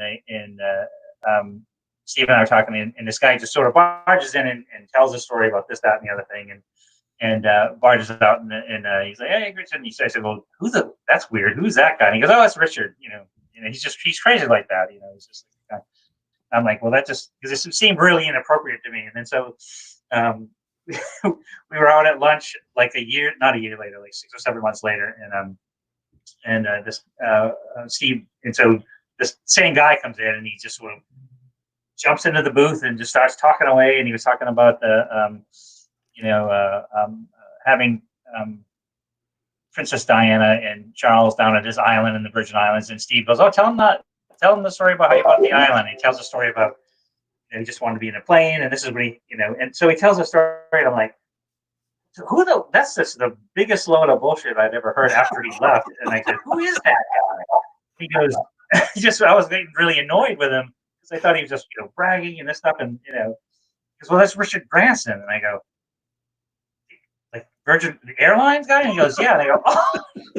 I was kind of grumpy towards him because I just I like Steve, and we were talking on, and he just came and so that was. That's awesome, man. That's great. The best kind of feeling. Say hi to Frago Dan. How you doing, mate? Good to see you. Hey. There you go. We got our mates coming in. Yeah, I had, because one thing that's really funny is when you're dealing with celebrities, right? And we've done this before, but it is again one of our favorite stories, right? I used to go pitching my stuff around with the agencies, right? I was at William Morris or something, and they'll send you everywhere, right? You go make something happen, they say, and then if you make anything happen, then tell us, and then we'll take 10% of it, right? It's really frustrating. And I used to go around, and some of those pitching stories are really bad because a lot of time it's just like really bored development executives, right? And they've done a bunch of coke the night before, and they're really tired, and they're just yawning, and they're like 23 years old, and you're pitching to them. And I used to get grumpy about it. I remember this one kid walked in, he's like 23, and he sat down opposite me and just did this big yawn. And I'm like, am I keeping you up, mate? And he looked at me and I'm like, am I keeping you awake? Too much coke last night? I was really mad about it. Right? Obviously, I wasn't going to make a sale, but how the hell was I going to make a sale to that guy anyway? But I remember there was this one guy, used to work at John Davis's company. I really don't even care because the part of the story is the fact that his name, I kid you not, was Ira Napoleano. He was like literally this guy Napoleon. And I went in to pitch with him, and the guy I was with, who was like our business guy, took his jacket off because it was kind of warm, and he put it down like that. And this guy flipped out at him. What the hell are you doing with your coat? And we were sitting there like, what? What's happening? He said, what the hell are you doing? What are you doing to that coat? You can't do that to a coat. And he runs over and grabs the coat and walks it over to a closet and puts it in a thing and then hangs it up. Like he's mad about us folding our coat the wrong way. And then he goes and he sits down, does this to me and goes, what do you got? And I'm like, nothing for you, pal. Nothing. No, it's the meetings were it's a good thing because Hollywood to me is such a strange and unusual place in that and you've done a ton of pitching. I would estimate out of my time in Hollywood, and that would be somewhere around 20 years of doing stuff and writing stuff and pitching stuff. I would estimate with some closeness basis, some basis in reality, that I probably did 10,000 meetings. In Hollywood, possibly more over almost a 20-year period, and not sold one thing, not got one job, and not got anything to the point like where I would go into meetings and it would just be you basically somebody would tell you you've got a deal in the room. You got it. This is it. This is the greatest thing ever. We're doing it. We're doing a deal. We're doing stuff. You and I have one. It was just never, and never. Remember, you and I had one, and we went right into a place, a big major network, and that the moment that you started pitching it, and I mean 1 minute into it, they looked at you and went, "We want it." Yeah. Remember that? Yeah. I remember it, and it was crazy. Yeah. Yeah, but it was you'd pitch with people like it just was a system that as well. I always feel like we were raised. It's like I'm sure the same for you. It's like you learn your job, you do it well, you excel at it, you work hard, you do better, and if you understand the system, you can. There's a method to progress and succeed and make something happen. And to me, it was like none of those. In Hollywood, none of those rules really applied because it would just, it's like, we were doing, to me specifically, it was, I spent this glorious 3-year period with David Fincher, and it's actually it's an interesting thing, and I would try not to be too long-winded, but I'd actually sold a very small direct-to-DVD heavy metal animated movie.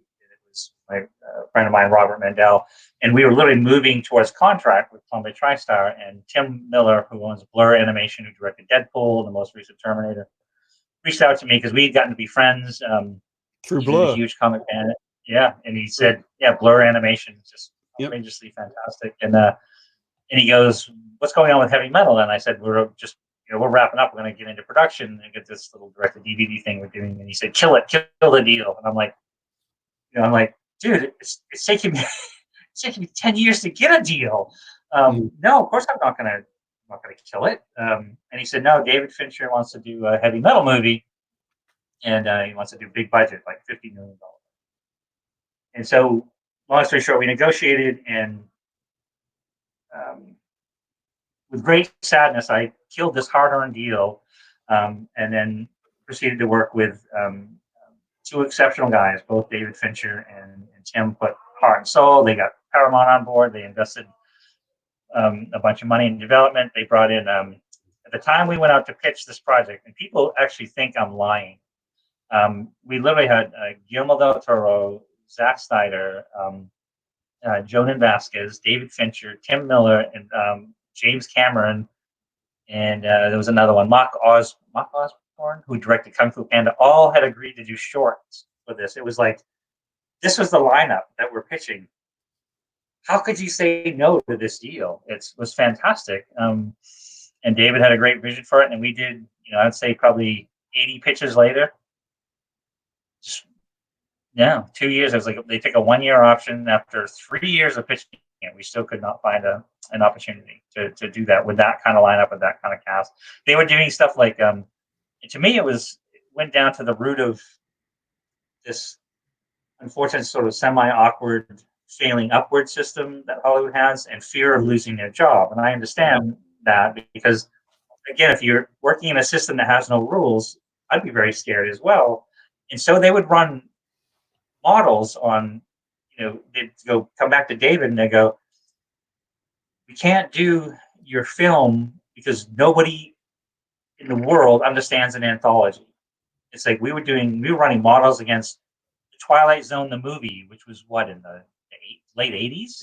Yeah. We were running models against stuff. The original heavy metal movie. Or the original heavy metal movie, Kevin. Because the original heavy metal movie was fine, thanks very much. You could run that as a model.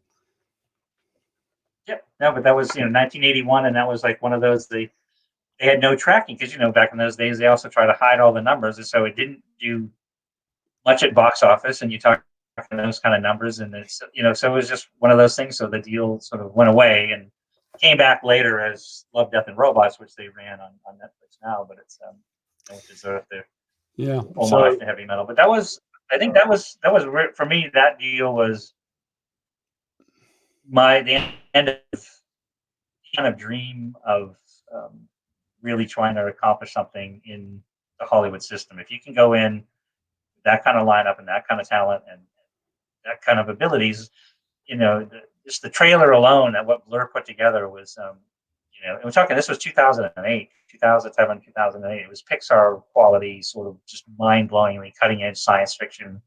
Yeah. And you couldn't close a deal. And I said, what's the point? Well, the question here is that the real difference between the comic book world and Hollywood imagination. I'll field that one. Yeah, because in comic, tell your pathologist story. Which one? Which one? The pathology story? Oh yeah, that's the one about the burn. Yeah, I mean, anyway, but tell the story right now, because I love. Sure, but this is more of the dark side. We're going to do the dark side next week, which is the sinister side of this stuff, because I'll probably save that story. But yeah, the pathology story is not necessarily a pleasant story. It's actually, hey, this was a way in which I was ripped off, like it happens all the time, right? And if you don't think it happens, all you have to do is to follow the trail and realize that in Hollywood, that they are very good at understanding one rule, which is you cannot copyright an idea. So if you can't copyright an idea, it means that your ideas are vulnerable, and you have to be very careful. And that's why I have my own company, and you do too, Kevin, to do my own stuff, because we don't go through the Hollywood side of it anymore. We actually go outside of it so that we get a chance to make it ourselves. the new model is going to be that the stuff that's generated by people like us will then go into Netflix and all those places. We'll do it. They'll sell it now, because it's not, the system is very different, especially because of COVID. So the dark side, we'll do that next week, right? That's more of a, you know, bring beer or some comfort food or something that you can manage, because it's not the most fun to talk about, but it's interesting. The fun side of it, although, you know, there's also the sort of lower side of Hollywood, and I know you've seen a bunch of this stuff too. I remember going into Hollywood, there was a group that brought me in to come and fix a script of theirs, and that happens to me a lot, right? Can you fix up a project? And I go, yeah, okay. And you go in, and there was this guy, and he had a project, and it was basically, he said, I've got the money, I've got the producers, and the first meeting I took was me and Rob Pryor went out to the valley to go meet with these producers, and there were 4 of them sitting in this beautiful house, and they've all got glasses of wine, and you're like, well, it looks like they've got money, let's see what happens. And they said, we heard a lot about you, Paul, we know you've done a lot of good work at Marvel, et cetera, you're sort of like the fix-it guy, can you fix my movie? We think it needs a bit of work. And we've come together as a consensus of us producers. We really think that you could help us because we think it needs a little bit of work. Dude, it didn't need a little bit of work. What it needed to do was to be scrapped, because the first 5 minutes, they not only kill a child, they torture a child on camera. Jeez. What the? I'm sitting reading the script thinking, yeah, I wonder why you're having a hard time selling this film. You are literally talking about the torture of a child on camera. Yeah. That's not going to work. And I remember that Rob and I, we went through this thing. We did a bunch of artwork. And after a while, they play this dog and pony, the shell game. Well, okay, guys, you know, we're now work forward here. And what he's having me do, and you realize it, and it's probably earlier in my film career, he's having me rewrite his film with the promise of, yeah, we're going to make the film. And at a certain point, you just knew. And so we challenged the guy, and we were like, dude, you got nothing. You got the worst idea in the world. We've pitched you the best idea, and now we can make it work this way. And immediately, and so, you know, where's your money? And at that point, he says, you know, I've been thinking lately, I think I want to do my rom-com. And that was it. Like, I'm finished with it now. Now that you've challenged me, I'm going to do my romantic comedy. And you're like, I just put like 6 months of work into you. And that can be the film industry, right? It is that crazy. And people that think it's not that crazy, it is that crazy, you know? No, it is. It's funny because that has really gotten to be, in many ways, the new norm. And that's about, you know, well, not the new norm because it's been that way for a while, but I think that's why, you know, we're, you know, even things, projects that I've done in the past and developed a certain way, I'd do like you would, find a way to get into a comic book form, you know, like, that was a great one. You do the sidekicks or the agency or just some of the other stuff. So you put the stuff in comic book form, so you sort of now have a basis and you can sort of show this is my idea without having somebody come in and say, you know, well, we want to develop it. We can't pay you anything to develop it, but we want to develop it. And then they sort of string you along for 4 or 5 months. But I have, I got a really good one. You'll get a kick out of this one because actually this to me combines, it's based on Simon Bisley, and it combines comic book theme stuff, Star Trek comic convention theme stuff, and the incredible brilliance of our friend Simon Bisley. He's not, by the way, he's a total nut. But so this is it's on a project, and so I get a call from Simon because he, you know, it's one of those things. It was 3 a.m. his time. It was roughly just after dinner here in California, and I know he'd been working all night. And he was done, and he was probably had enough to drink. He was getting ready to go to bed, so he just wanted to chat for a little bit before he went off to bed. So I was calling somebody to call that time of night. So he calls and goes, do you know a guy in Hollywood? His name is Stanley Winston.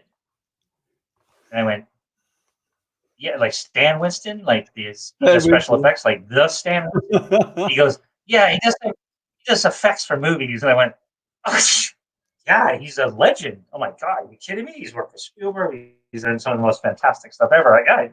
why? What's going on? He goes, well, he called me and he wants me to work on this project that sounds really stupid. And I go, what's the project? And he goes, oh, it's something about these like actors that were on a show like Star Trek, and these aliens thought like it was Galaxy real, Quest, yeah. and so they come and get the actors. Galaxy Quest. They come and take them into space to fight this real alien invasion. And I went like, dude, that sounds awesome. I said, you should. He goes, you think so? And I go, do you think I should do it? And I go, hell yeah, you should definitely do it. So when you know anybody out there is fans of Galaxy Quest, Jordan was thinking, which sounds interesting, is that great. You know, when Tim Allen goes into the bathroom and there's those 3 Klingon-like guys at the urinals and all this stuff, and just all the little isms that they did, and by Graptar's hammer, I shall be avenged. Yeah. Alan Rickman's character. Alan Rickman is so anyway, so if you look at it, oh my God, it was like Tony Shalhoub, Sam Rockwell, as the guy with the first name who gets killed. Yeah.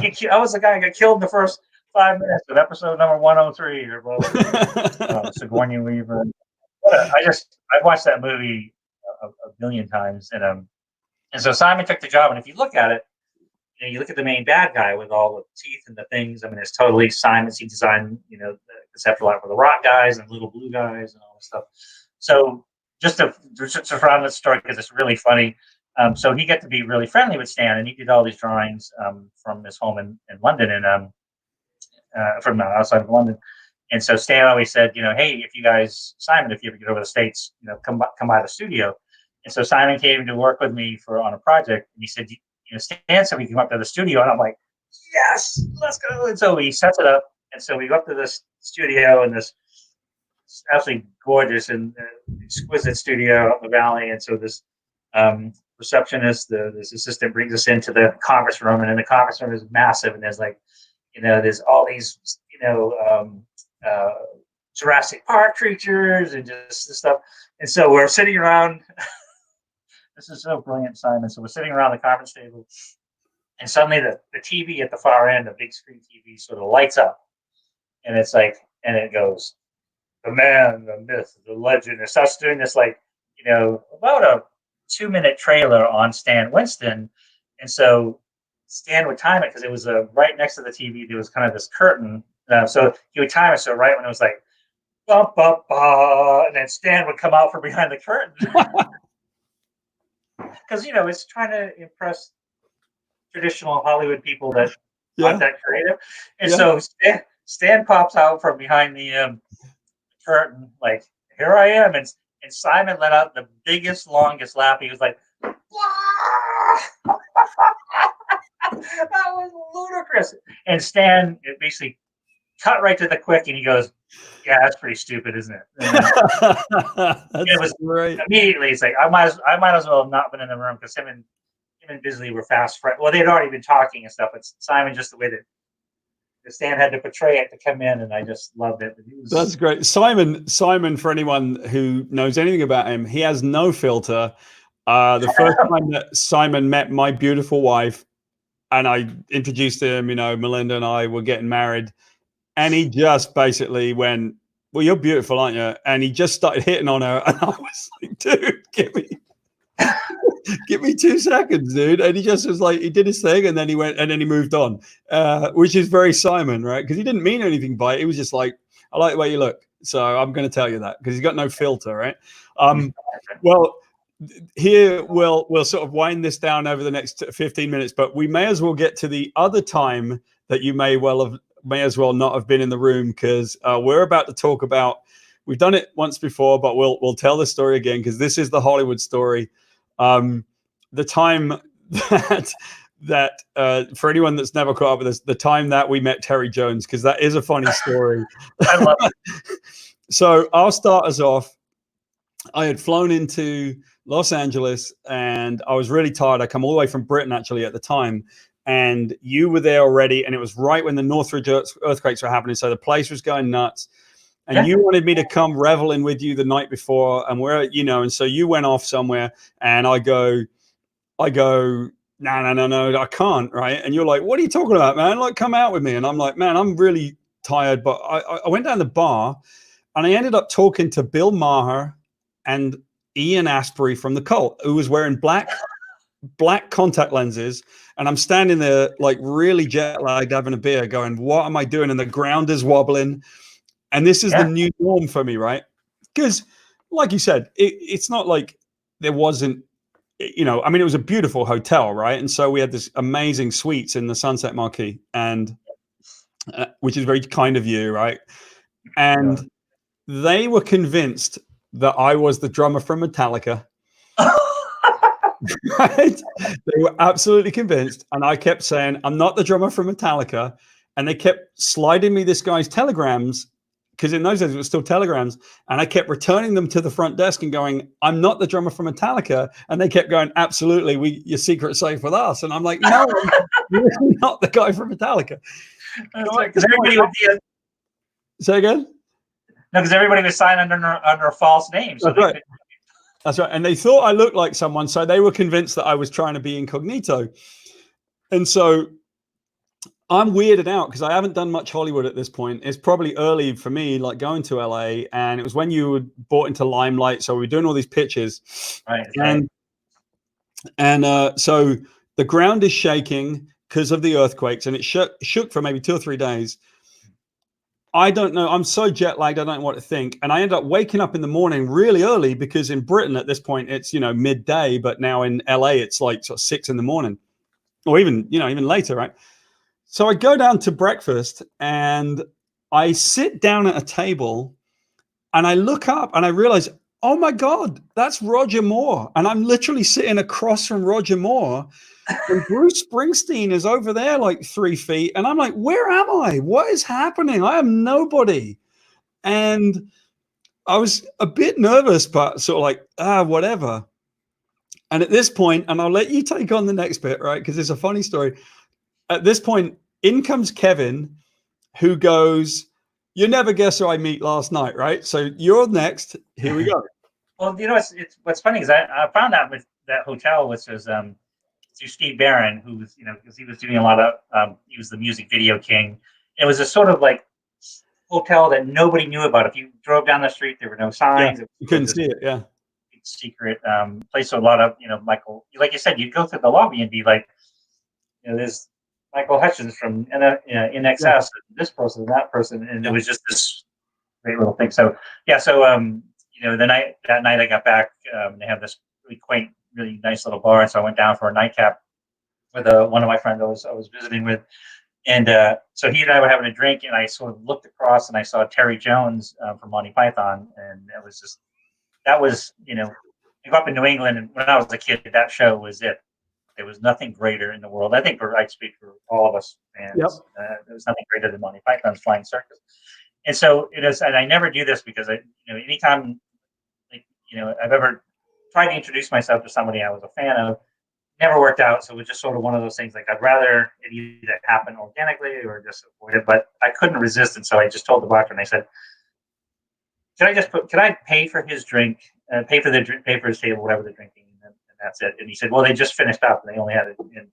And so, so he did. And so, you know, you could see Terry getting the check, and he just sort of he was very awkward about it, but he was like, so he got up and walked over, and I just jumped up and I go, hi, Kevin Eastman, created the Ninja Turtles. I'm a huge fan. And he just went, what? I said, you created the Turtles. And he happened to be a very big fan. And so we just had, it was only like, you know, I don't know, 10 minutes, but it was the greatest, you know, moment of my life. You know, I'm like, oh my God. And so, yeah, so I come down to breakfast and I'm like, you missed it. I was talking to Terry Jones for like 9 minutes or something. Because I went to bed, right? And so like, you were so full of it, and you were like, you missed it. You can't believe it. But I ran into Terry Jones from Monty Python. He was really nice. But hey, guess what, Paul? You went to bed, so too bad for you, right? So, well, you weren't being a dick, but you were just like, I had the best night. I hung out with Terry Jones, right?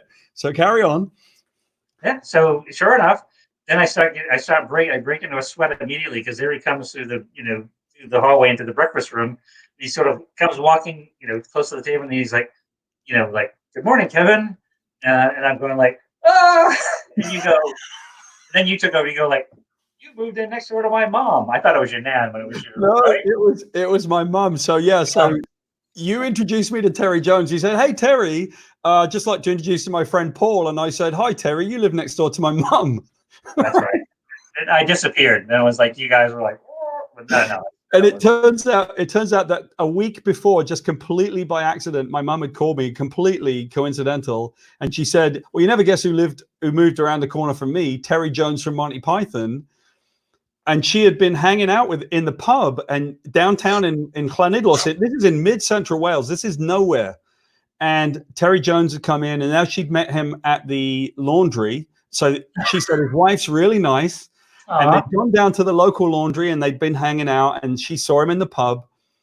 And a week later, I'm in Los Angeles, of all places, and Terry Jones is there, and you've met him, and you introduced him to me. And I said, "Well, Terry, you live next door to my mum." And he said, "Who's your mum?" And I said, "You know, Hazel from the pub." And he said, "Are you Hazel's boy?"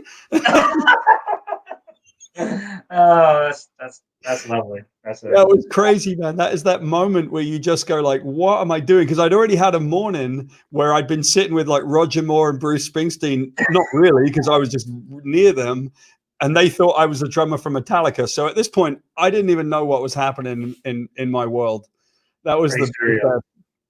Yeah, there's so many, and it's funny because I was like, you think of stories like that, and it's just one in a million. It was like I remember my mom came to visit once, and we just went to the movies. We went to see him. I said, "Let's go for a movie, do something fun." So we go there, and as my mom and my sister were in line getting popcorn, and I looked at the guy next to us, and it's Adam Sandler, and so my sister Judy was like, "Hey," she's like, no filter as well. It's Adam Sandler. And he goes like, "Hi," and sort of sauntered away.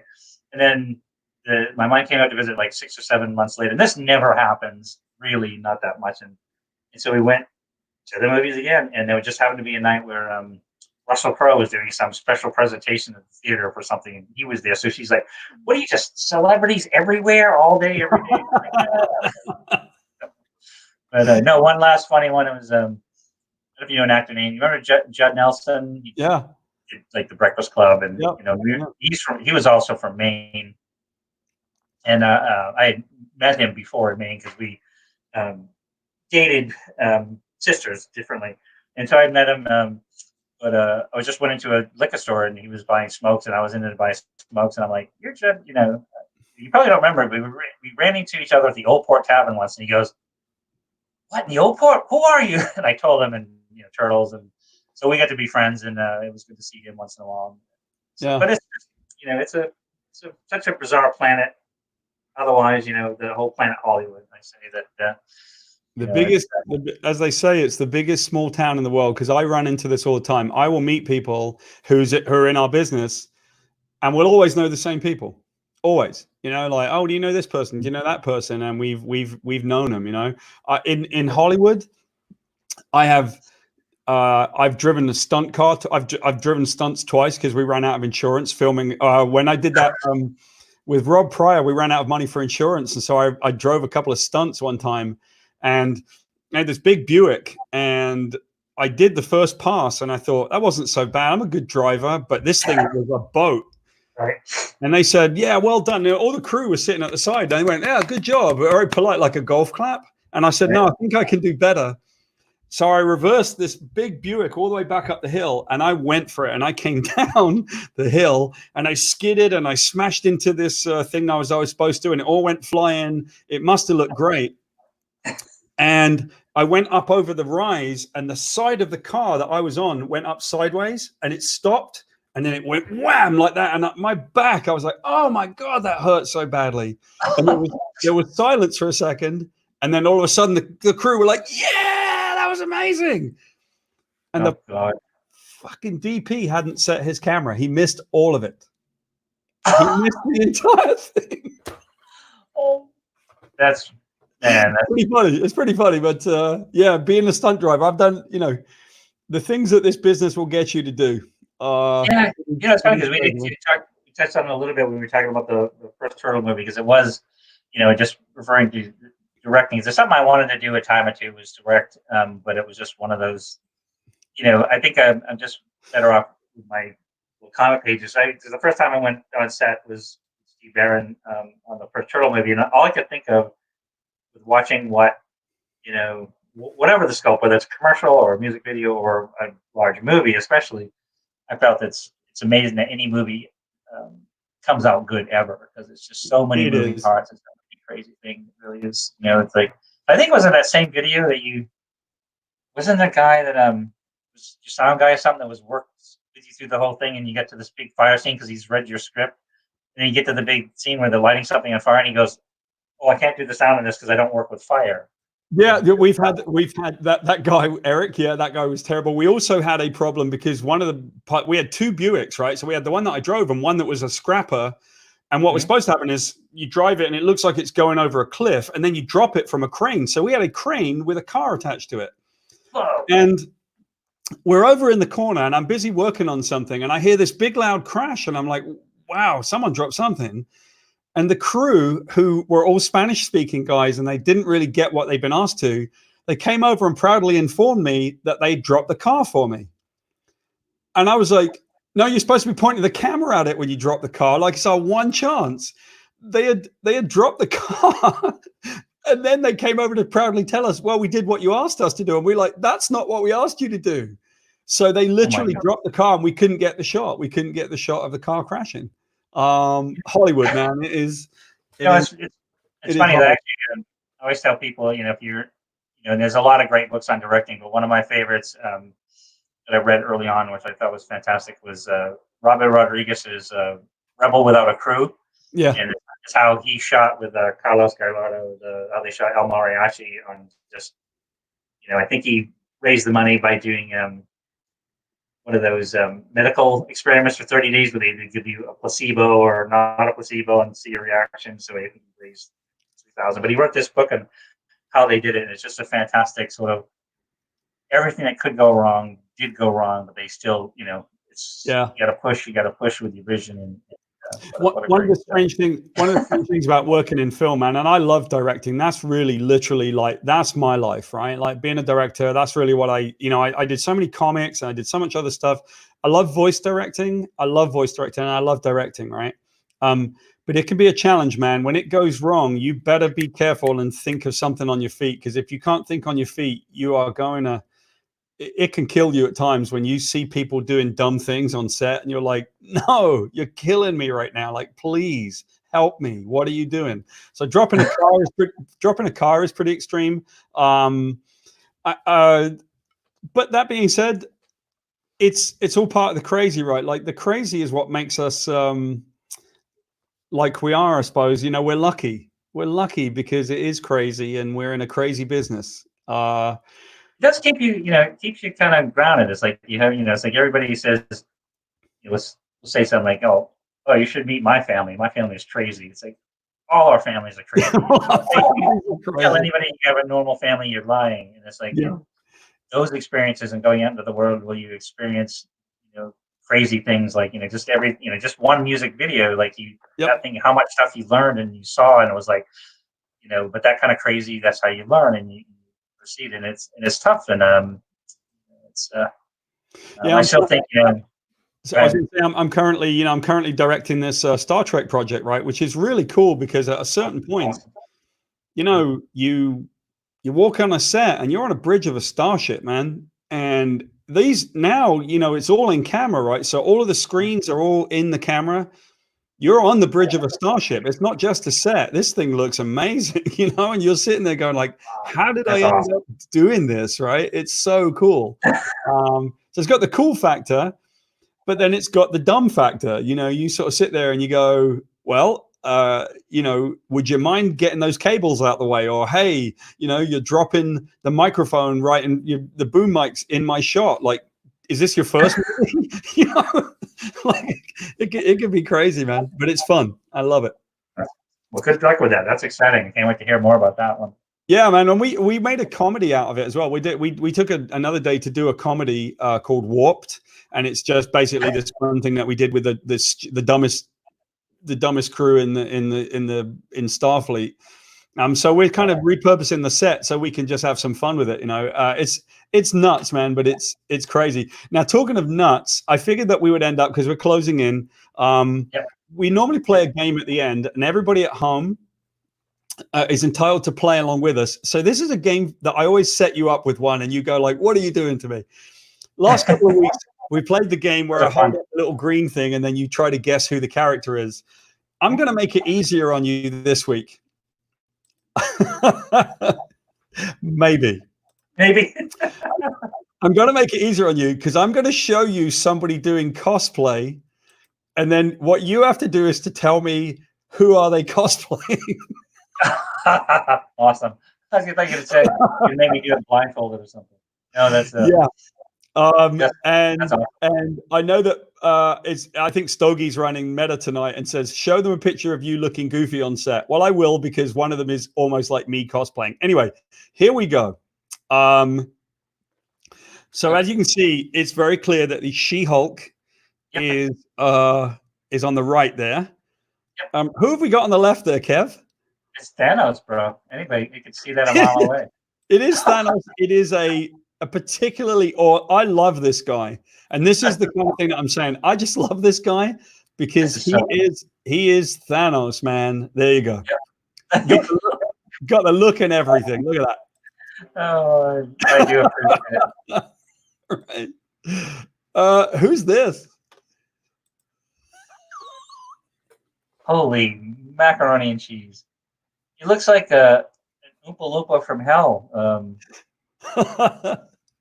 I'll give you another one doing the same character. Here we go. There you go. That's awesome. Stumped officially. That would be the redoubtable Captain Planet. Captain Planet and the Galactic Rangers. Oh my God, that's fantastic. Look at that. I like the shorts on this particular fella because that was, I'm not even going shape. I'm going to put the colors on. And if you don't like it, I don't care. Like, this guy is totally loving it, which I'm really proud. And then this guy's got the shorts in the right direction. Let's see, he's got the little trunks, you know. Fantastic. I love it. It is exceptional. Do you know what this is? I mean, it's based on, you know, it's a form of Pikachu, I'm guessing. But I know that because our son has collected the card series, and there's only 19,000 cards that have different variations on them. So it's and I want to point something out, by the way. I know Miss Sile, I know you're saying we're not nice to chuckle at these cosplays. No, we love these people. I want to be clear about this. Like, I actually think it's great. Like, let's be clear, right? We love these guys because I love the enthusiasm, and I think it's really cool. Anyway, this is a Jolteon. So this is kind of what Jolteon looks like. So not bad, you know, you got the long legs and everything, but I'm going to tell you that costume must be a massive pain to try to wear, man. That is a rough one. That's like, you know, to be honest, it is like, you know, and that's like you said, responding to the comment was, trust me, it's like, you know, we're laughing out of pure mutual respect and enjoyment, because it is like, it's like I've seen, you know, these people with these just massive wings, or they're wearing like something they built on stilts, and it's like, you know, just the dedication. It's like, you know, even as the Captain Planet guys, it was like, look, you can only get away with having that much fun and doing that at a Comic-Con, so it doesn't matter. That's the fun part, you know. Exactly, and that's my point, I think, actually, which is what's so cool about it is they're like, I don't care, I'm going for it, right? I'm going to show up like this, and if you don't like it, like, I love the people that do bad cosplay because they do it on purpose half the time. They're like, look at my bad costume, and they're loving it, right? We are celebrating their bad costumes, and there are some bad ones. Okay. Well, they had some guys. I remember some guys showed up at San Diego one year, and they were all like, had, you know, beards and, you know, hairy legs, and they all dressed up as Princess Leia. That was their thing, and all of them, it was like 15 of them running around, men dressed as Leia. And I thought that was like literally the coolest idea ever. This is great, by the way. I love it. So this is a joke actually, but anyway, yes, there I am. Awesome. This is our comedy that we're doing. You look so serious. It's like the guy from The Cage or something. I know. Well, the guy from The Cage. Let me tell you something, sir. You score a point, big time, because I did go. It's kind of pikey, kind of stuff like pikey, right? Because I'm pikey. So there you go. Yeah. So this is me. If you're asking me what are we doing, I'm actually sleeping with a bra on my head. It's all part of the story. So yeah, Captain Pike. No, from The Cage. I love that you did that because, yeah. Oh my God, that's awesome. Oh, Jabba the Hutt, that's brilliant. Is that not brilliant though? I love it. Oh, it's totally brilliant. Let's do it. And they did Jabba the Hutt and slave Princess Leia. Here's their inspiration. Yeah. It's funny. I was just going back to your Star Trek one. Is like I have full Captain Kirk uniform, tricorders, the phasers, everything. One time at our neighborhood block party, nobody expected it. We just moved into the neighborhood, and so we were getting to know all the neighbors. And so I decided to put on my Captain Kirk outfit and go out and meet the neighbors that way. I thought Courtney was going to pee her pants because she was laughing so hard. And all the neighbors were just, it took about 10 minutes to realize that I was just having fun. And so we all became friends, but it was just like, is this guy okay? Should we let our kids around him? You know?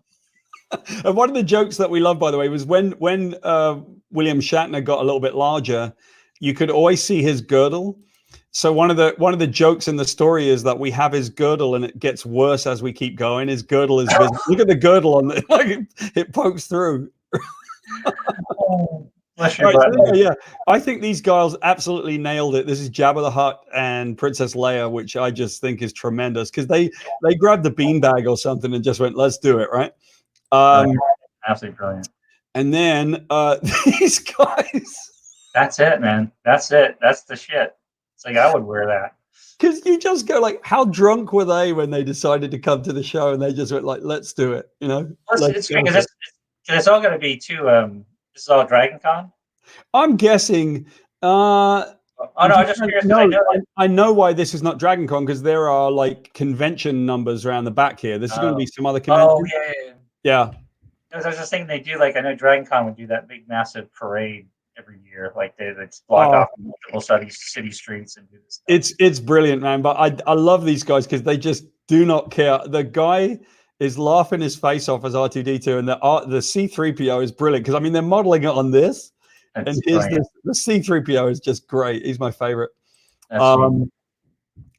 This guy, like, best Iron Man ever. It is the best Iron Man ever. I mean, there's Iron Man, greatest Iron Man ever. It's like, and again, it's like, you want to be part of the moment and do it, and it's like, however you get there is how you get there, and that's awesome. I just think that most of the time people come doing this because they're having the time of their life, right? They're like, they're not serious about it. They're laughing, right? There's one for you. This guy. Yeah. That's great. See, that's so brilliant because I was like, we had a bunch of people that came. Some of that they just had a green T-shirt and a red mask, and they painted their face green, and they just painted these turkey baster pans that have got kind of this shell design. And I'm like, best costume ever. I love it. I love this guy. This guy's expression tells it all as well. He's like, I'm having the time of my life, right? Yeah, absolutely. There he was. And then these guys who did their entire heads and everything, and I'm like, that is great. Now that one, I guarantee, is Dragon Con.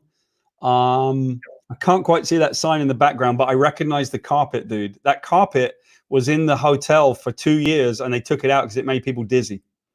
Oh, that's awesome. But no, it's funny because this is so similar to the 1986 Turtles that we saw in Comic-Con, which we were so, like you said, it's when you see somebody dressed up as the Sentry or one of your characters, it's like it's the proudest moment ever. I'm always like, I want to give you a hug. And occasionally, like, I've had someone come as an obscure character. And when they come as an obscure character, I'm like, this is the best, man. I'm going to give you a hug, because you did like, so there you go. There was the Ninja Turtles. By the way, I found this picture of the most disturbing kid's face mask. I'm like, apparently this was a licensed product, Kev, but that looks scary as hell. It's funny. It looks just like it's a Nickelodeon version of the Turtles. And but yeah, that's highly detailed. That's great. Yeah. And then this dude went. Oh. I love this guy. This is the best. This guy came as well.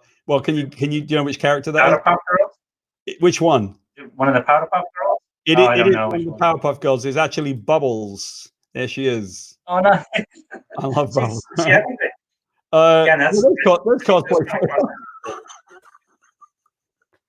That was you know, people got so mad at that. It was one of those. It's like, you know, we never saw the movie. We just only heard the different, you know, repercussions of that stuff. But it's like, that's a tough one to swallow.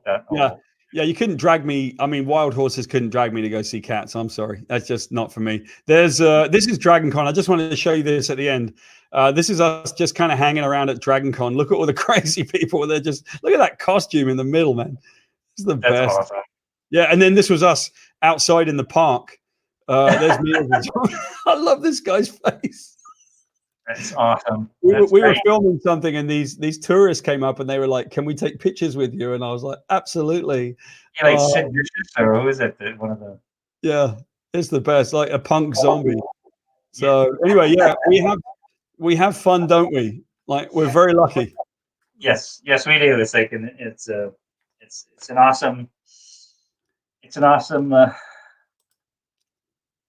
life. It's been an awesome career, and it's been so fantastic. And the stuff we've seen, it's really is like, you know, that's part of our, you know, inspiration. And even like, you know, I look around, like, you know, my studio here and stuff, and you know, and I feel like it's like memories and things that is like the scene out of oh god, what was the Kaiser Soze? What was that movie again? The Usual Suspects. Yeah, Usual Suspects. Like, because you can look around and it's like, each one of those things brings a specific memory, or, you know, we were talking about last time. We've gotten so many amazing gifts from fans, and we keep everything. I love it. But it's so yeah. But that was fun. So next time we go to a convention, we're gonna go as we'll come up with our own cosplay, and we'll meet somewhere.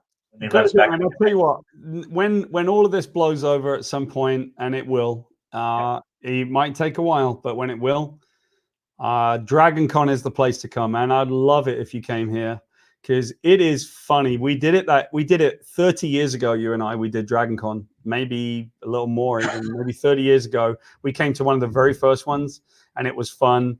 We are very lucky and fortunate to have our careers and to have done this for so long. So one last highlight from that Dragon Con was, just to remember, is that the year we gave out the Tundra stickers with the little elephants, and then we gave out hundreds of them, and the people stuck them everywhere. So we get into an elevator, and they'd be like 25 Tundra stickers on the thing. That is correct, and everybody was so mad with us because we gave out stickers for our company. And they got stuck everywhere. Yeah. Everywhere. Whoops. Yeah. So thanks, man. As always, it's a great time here, and thanks everybody for coming here, Miss Sai and Jasneet and Tolka and everybody. Can't go list you all, but this is a great time. Kevin and I love doing it, and next time we're going to get into, we'll try not to make it too miserable, but we're going to get into some of the darker side of this stuff, because there is some stuff that can be a little bit frustrating working in this business, and it's definitely something that's interesting to talk about. But in the meantime, you can console yourself with the picture of me as a zombie living my best life. There you go. And Kevin, say bye, Kev. Awesome. Bye, guys. Thank you. Thanks, everybody. Bye. Cheers.